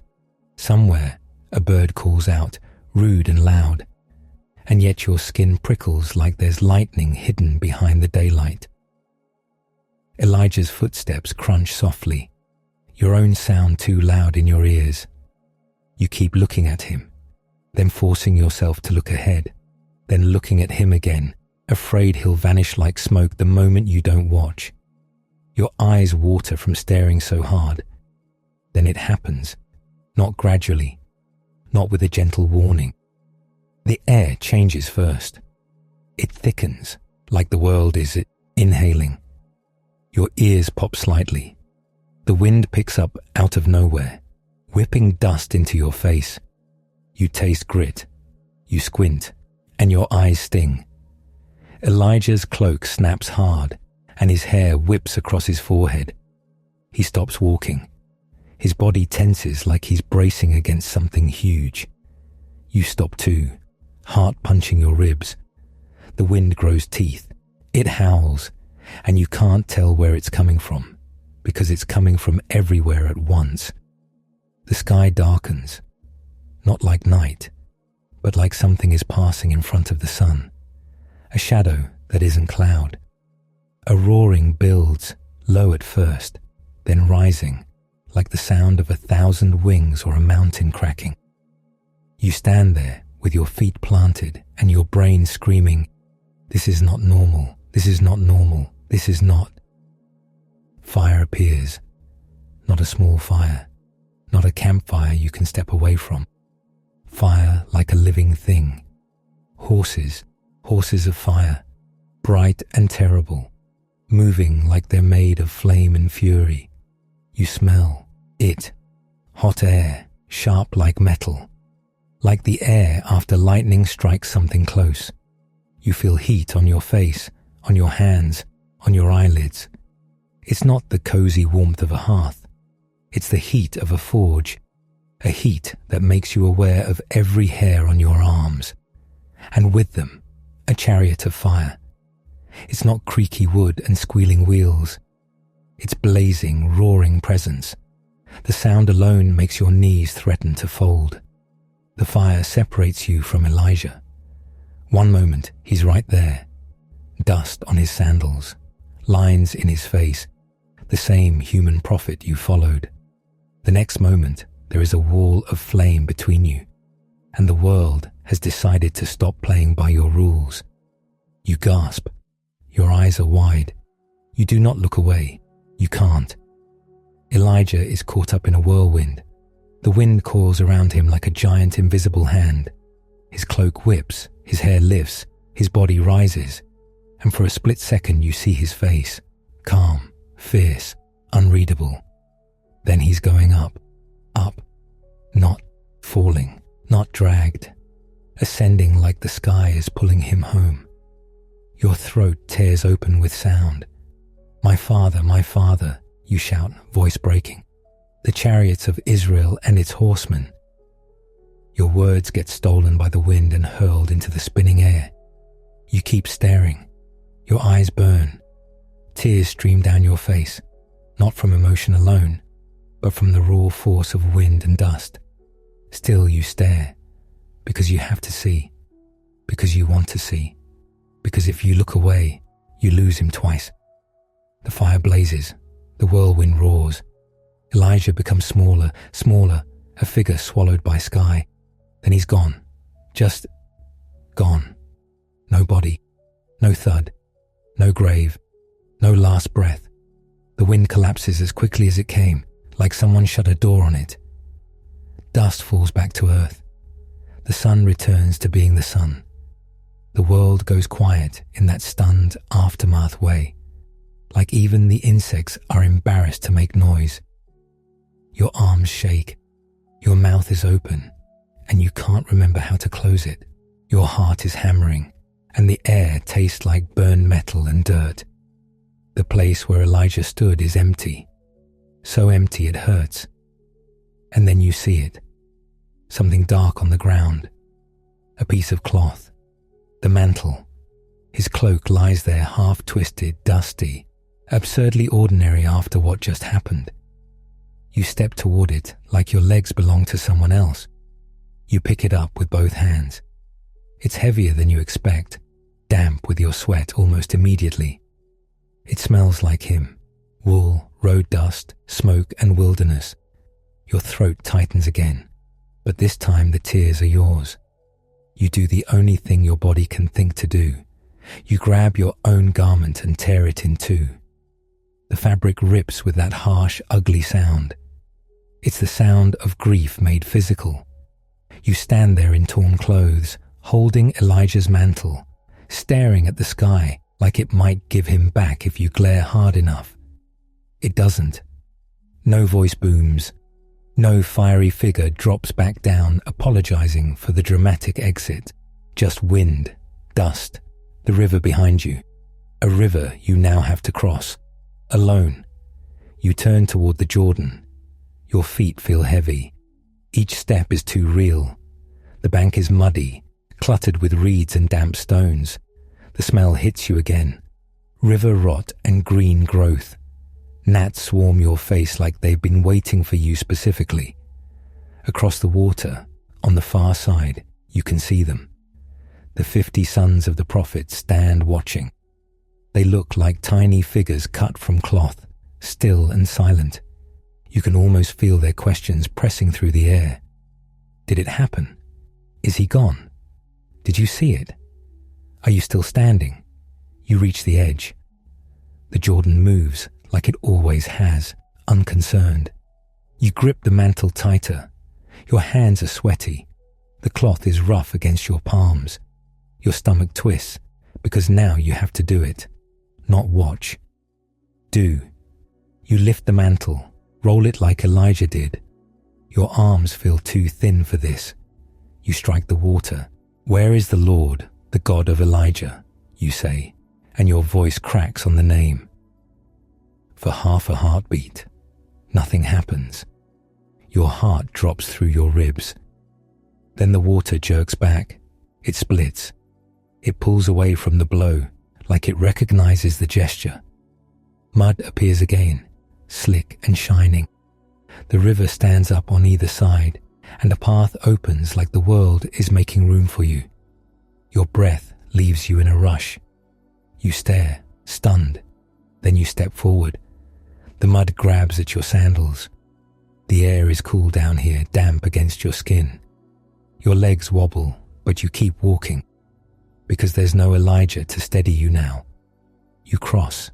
You climb up the far bank, boots and hems smeared with river muck. You stand on solid ground again, holding the mantle, torn clothes flapping around your legs. The sons of the prophet stare. You can see them exchanging looks, their mouths slightly open. Then they start moving toward you, slow at first, like they're approaching something dangerous. The spirit of Elijah rests on Elisha, someone says, voice full of awe and fear. They bow before you, and it feels wrong, not because you're better than them, because you want to turn around and hand the mantle back, because you want the old man back, with his sharp eyes and impossible courage and terrible timing, because you want to say, no, you don't understand. I'm just the one who refused to leave. They crowd around anyway. They talk all at once, questions and suggestions spilling out. Some of them look up at the sky again, as if Elijah might still be floating around up there, waiting to be retrieved like a lost tool. Let us go, they say breathless. Let us search for your master. Perhaps the Spirit of the Lord has taken him up and cast him on some mountain or into some valley. It's a very human plan, a very practical plan, like the Almighty just misplaced Elijah in a ditch somewhere. You can feel the exhaustion in your bones, heavy as wet wool. You shake your head. No, you tell them. Do not send. They insist. They push. They plead. They keep at it until their concern turns into that stubborn group pressure energy, the kind that says, if we don't do something, we'll go mad. Finally, because you are grieving and tired and surrounded, you give them permission. Send, you say, and your voice sounds far away. They go. They scatter across hills and valleys, eyes scanning rocks and ravines, calling out like they expect Elijah to answer from behind a bush. 3 days, 3 days of searching, 3 days of sunburn and sweat and disappointment, 3 days of men returning with scratched arms and dirty faces, smelling like crushed weeds and failure. They come back empty. Of course they do. Elijah wasn't tossed aside like luggage. He was taken. They look at you, sheepish now, and you don't even have the energy to say, I told you. You just stand there holding the mantle, feeling the weight of what you saw, what you're carrying. The road back toward Jericho feels longer, even though your feet are doing the same work. You enter the city, and life is still happening in the rude, relentless way it always does. People argue over prices. Children chase each other, shrieking. A dog limps past with a rib showing, sniffing at a pile of refuse like it's evaluating the day's options. Smoke rises from cooking fires. The smell of roasting onions makes your stomach clench, because grief doesn't cancel hunger. The men of the city approach you with that careful look people get when they've heard you're the new authority. Not friendly, not hostile. Cautious, like you might explode. They start talking about their water, how the city is pleasant, but the water is bad, how the land miscarries, how things die that shouldn't. You listen, mantle on your shoulders, torn clothes still scratching your skin. The request is simple, but it lands heavy, because this is how it starts, not with a whirlwind, with complaints, with sick water and worried faces and the unglamorous work of making things livable. You ask for a new bowl. Someone brings it, clean and plain. You ask for salt. They bring that too, coarse, white, gritty. You go to the spring. The water looks innocent enough, bubbling up like it's doing its best. You can smell it though, that faint wrongness, like minerals turn bitter. You throw the salt in. This is what the Lord says, you tell the water, and your voice is steadier now. I have healed this water. The people watch like their eyes are trying to drink first, and somehow the wrongness lifts. Not with fireworks, just gone. The air around the spring feels different. The water smells clean. The city exhales. They look at you like you're not just a man in torn clothes anymore, like you're a door God still walks through, and you stand there, mantle heavy on your shoulders, feeling the absence beside you where Elijah used to be. The sky above Jericho is the same sky that swallowed him. Blue, indifferent, endless. You keep expecting to hear his voice, sharp, amused, telling you to stop standing around like a stunned goat. But there's only wind, only the ordinary noise of a city trying to survive, only your own breathing, and the memory of fire so bright it burned itself into your eyes. Elijah is gone. No grave to visit, no stone to mark the place, just a mantle that still smells like wilderness, and a river that remembers the touch of it. And as the days keep moving forward, markets, roads, dust, thirst, complaints, miracles that arrive like work orders, you carry that final image quietly inside you. A man rising into the sky, fire separating what cannot stay, and the strange, aching truth that sometimes the greatest prophets don't end in a bed. They end in wind, and the world just keeps going, with you standing in it, holding what fell behind. So after all of that, the ravens, the fire, the cave, the chariot, what sticks to you when you finally stop moving? Because you don't walk out of a whirlwind like that and pretend it was just an interesting afternoon. You don't watch a man get vacuumed into the sky and go, well, neat. You carry it. You turn it over in your hands like Elijah's mantle, still smelling like smoke and road dust. Back at the beginning, Elijah basically materializes out of nowhere, like the wilderness itself grew a personality and kicked open the palace doors.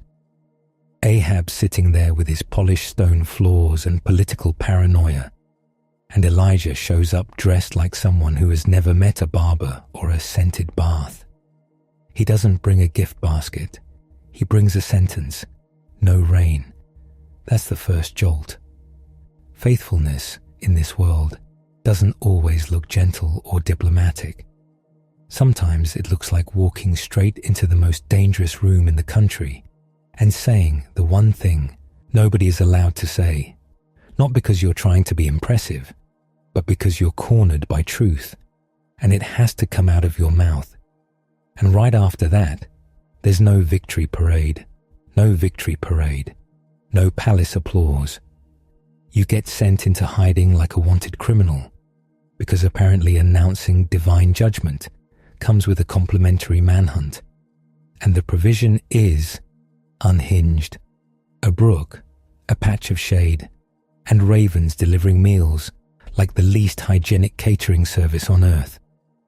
Bread and meat dropped by unclean birds with talons that definitely touched something dead earlier. It's funny until you remember. That's all he had. Day after day, the same scrappy survival. You learn something there that people never put on plaques. Sometimes you're sustained, but not in a way that feels dignified. Sometimes you're kept alive by methods that would fail a health inspection instantly. Then the brook dries up, because of course it does, and Elijah gets sent into enemy territory to a widow who is already scraping the bottom of her jar like it owes her money. You watch him ask her for food when she's preparing her last meal. That moment doesn't let you stay comfortable.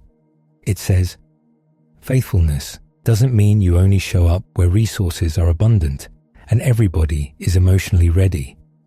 It means you show up in the awkward place where you feel like a burden, where the math does not math. And somehow the flower keeps happening, the oil keeps happening, until the boy dies. Because apparently even miracles don't come with a guarantee that your heart won't get ripped open next. That beat refuses to soften itself. You can do everything right and still end up holding loss in your bare hands. You can be in the middle of provision and still get slammed by grief. And Elijah, this terrifying prophet, has to stand there and feel the same horror everyone else feels, because prophets are not made of stone.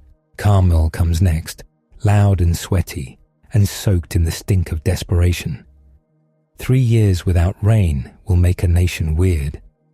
You've got brittle grass, hollow-eyed farmers, animals dropping in the dust, and prophets of Baal screaming themselves hoarse like volume can bully heaven. Elijah sets up the contest with the confidence of a man who has absolutely no backup plan. He lets them dance. He lets them cut themselves. He lets them work themselves into a frenzy, blood on their skin, dust sticking to it, flies showing up like they bought tickets. And when his turn comes, he doesn't make it easier. He drenches the offering with precious water, the kind you could have traded for a small fortune during a drought. It's outrageously wasteful on purpose. Then the fire falls, not a polite little flame, not something you roast a marshmallow over. Fire that eats stone and water like it's starving. The kind of moment that rearranges your bones. After a moment like that, you stop thinking. God is nervous. God isn't scrambling for power. God doesn't need help looking convincing.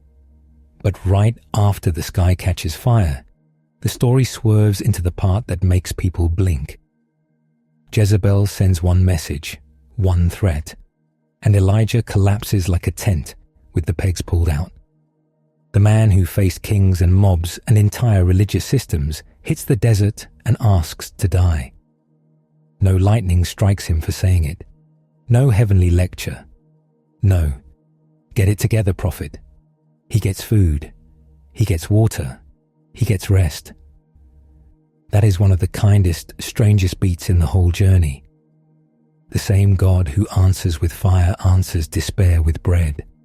Not because Elijah earned it by being inspiring, but because he's exhausted and scared and empty.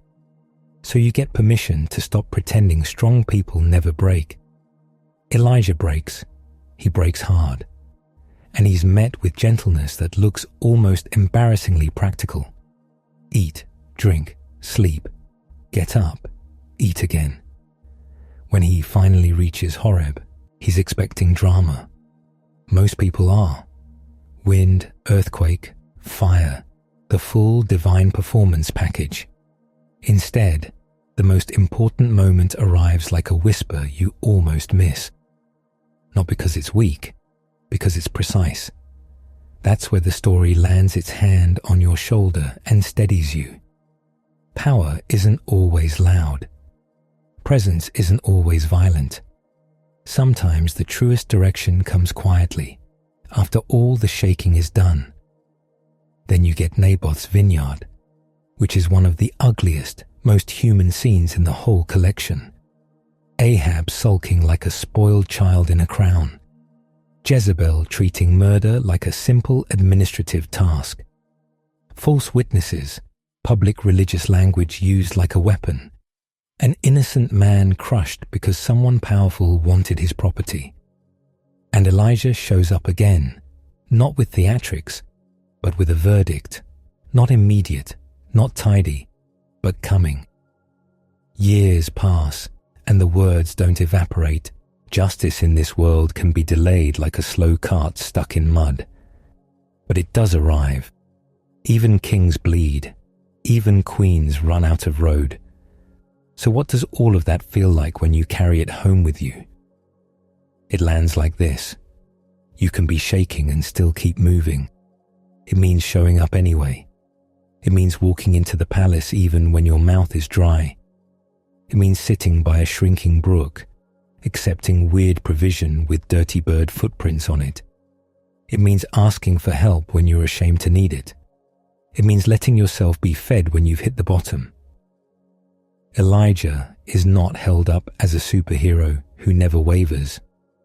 He's held up as a man who keeps answering the call, even when the call drags him through hunger, loneliness, danger, and despair. Fire doesn't make him invincible. It just makes him responsible. And that final day, the chariot, the whirlwind, that isn't only a victory lap, it's a handoff. Because the story doesn't end with Elijah being impressive. It ends with a mantle hitting the dirt. It ends with someone else standing there in torn clothes, holding the weight of what came before, and realizing the work continues.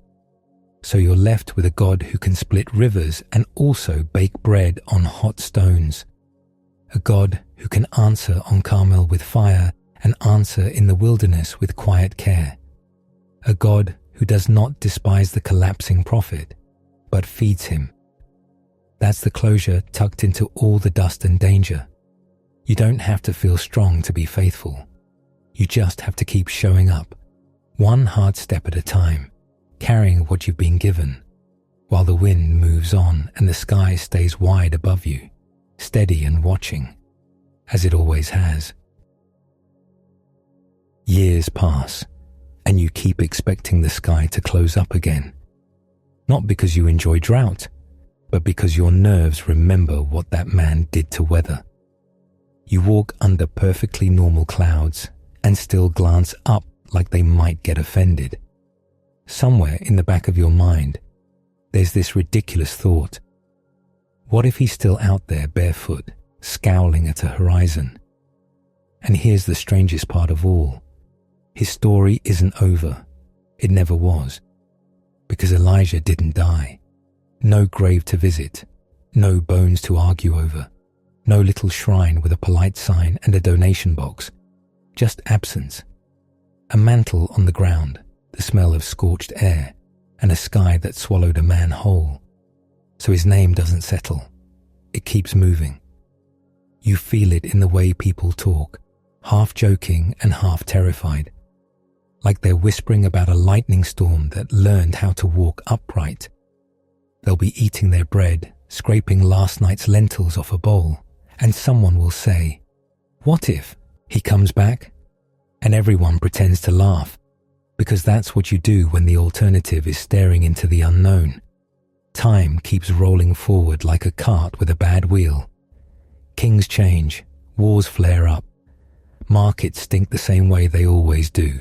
Sweat, fish, dung, onions, and that sour tang of unwashed wool. But Elijah's name keeps showing up, like a stray dog that won't stop following the town. You're in a later generation now, and people are still looking over their shoulders. They're watching the roads, watching the hills, watching the edges of the wilderness, where the air turns thin and the rocks look sharp enough to cut a sentence into your life.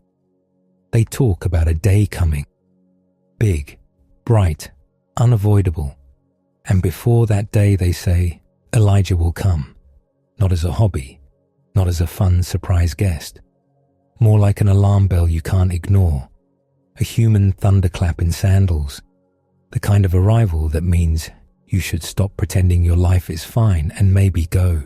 Apologize to your neighbor about that boundary stone you accidentally nudged. You can almost hear the old prophet's footsteps in the warning itself, not rushed, not dramatic, just certain, like someone who has already outwalked chariots and outstared kings. And because people are people, the waiting turns practical. You don't just wait with lofty thoughts. You wait with furniture. You're in a crowded house at Passover, shoulders brushing, elbows bumping, everybody sweating near the lamps. The table is chaos in the ancient way, flatbread stacked like building stones, bowls of bitter herbs that punch your nose, roasted meat that makes you suddenly aware you're starving, and wine that smells sweet and a little sharp. Someone spills something, of course. It's always someone. The youngest child is squirming, eyes bright, asking questions at the exact volume needed to make your temples throb. The older ones try to look serious and holy and fail because their stomachs are louder than their dignity. A dog outside is barking at nothing, which feels spiritually appropriate. And there's an extra cup on the table, not for a late uncle, not for a neighbor who might drop in, for Elijah. It sits there like a dare, dark wine catching the lamplight, a place setting for a man who once cooled fire down like it was a normal request. You can feel the room lean toward that cup without anyone admitting it. Someone glances at the door. Someone else pretends not to. Because what do you even do if Elijah actually shows up? Do you offer him a cushion? Do you apologize for the dust? Do you hide the fact that your cousin is in a feud and nobody has spoken in 6 months? Do you try to act normal while the most unnormal man in your people's memory steps into your house? The meal continues because it has to, but the cup stays full. Waiting has weight, and you can taste it in the back of your throat along with the wine and herbs. And it's not only Passover. It follows you into the smaller, more tender moments too. You're in another house now, tighter quarters, more bodies, more heat. The air is thick with that particular smell of too many humans in one room. Oil lamps, old breath, sweat, and the sharp, clean bite of water poured into a basin. There's a baby crying with the raw fury of someone who has been alive for 5 minutes and already hates the service. The men are trying to look calm. They're failing in that familiar way, with stiff shoulders and too much clearing of throats. A mother holds the child, eyes tired, jaw set, rocking like her bones remember every sleepless night she's about to have. And there, off to the side, is a chair, empty, waiting. They call it Elijah's chair. And it's almost funny until you see how careful everyone is around it. Nobody tosses a cloak over it. Nobody sets a cup on it. It's treated like a doorway that might open. Because even here of all places, in the messy, ordinary terror of family life, Elijah is expected. Not to steal the moment, just to witness. As if the wild prophet who lived on raven delivery and widow's scraps still cares about one small child entering the covenant of a weary people. As if the man of fire still has the patience to stand in the corner of a cramped room that smells like lamp smoke and nervous sweat. You start to understand. His legacy isn't only the big scenes. It's the way his absence became a presence. The way people keep a place for him, as if making room is an act of hope, as if an empty chair is a quiet protest against despair, as if saying he might come is another way of saying God hasn't forgotten how to send help. And once you've lived long enough with that kind of waiting, you begin to notice how it echoes. Later still, you find yourself climbing a mountain again, not Carmel, not Horeb, another high place where the air thins and the rocks bite through your sandals. The wind is colder up here, cleaner, and it carries the dry smell of stone warming and cooling in the same hour. You're with a small group this time, and everyone is tired in that gritty, honest way. Dust on your ankles, throat dry, eyes squinting against the bright sky. It feels like nothing big should happen here because that's usually how it goes. You climb, you sweat, you complain, you go back down. But then the moment comes that makes your skin tighten. Light shifts, not like sunrise, not like a cloud moving. More like the world pulls back a curtain you didn't know was hanging there. And suddenly, he's there. Elijah. Not as a rumor, not as an empty chair, not as a cup waiting on a crowded table. Present, beside another figure you know from the old stories, Moses, the kind of name that tastes like law and wilderness and impossible water. Together they stand like two, pillars from different ages set side by side, as if time itself got confused and decided to overlap. You can't smell bread or smoke or blood now. Up here, it's only wind and rock, and that sharp, clean fear that comes when you realize you're seeing something you were never meant to describe properly. Your mouth goes dry. Your mind scrambles for something normal to hold on to and finds nothing. You want to speak.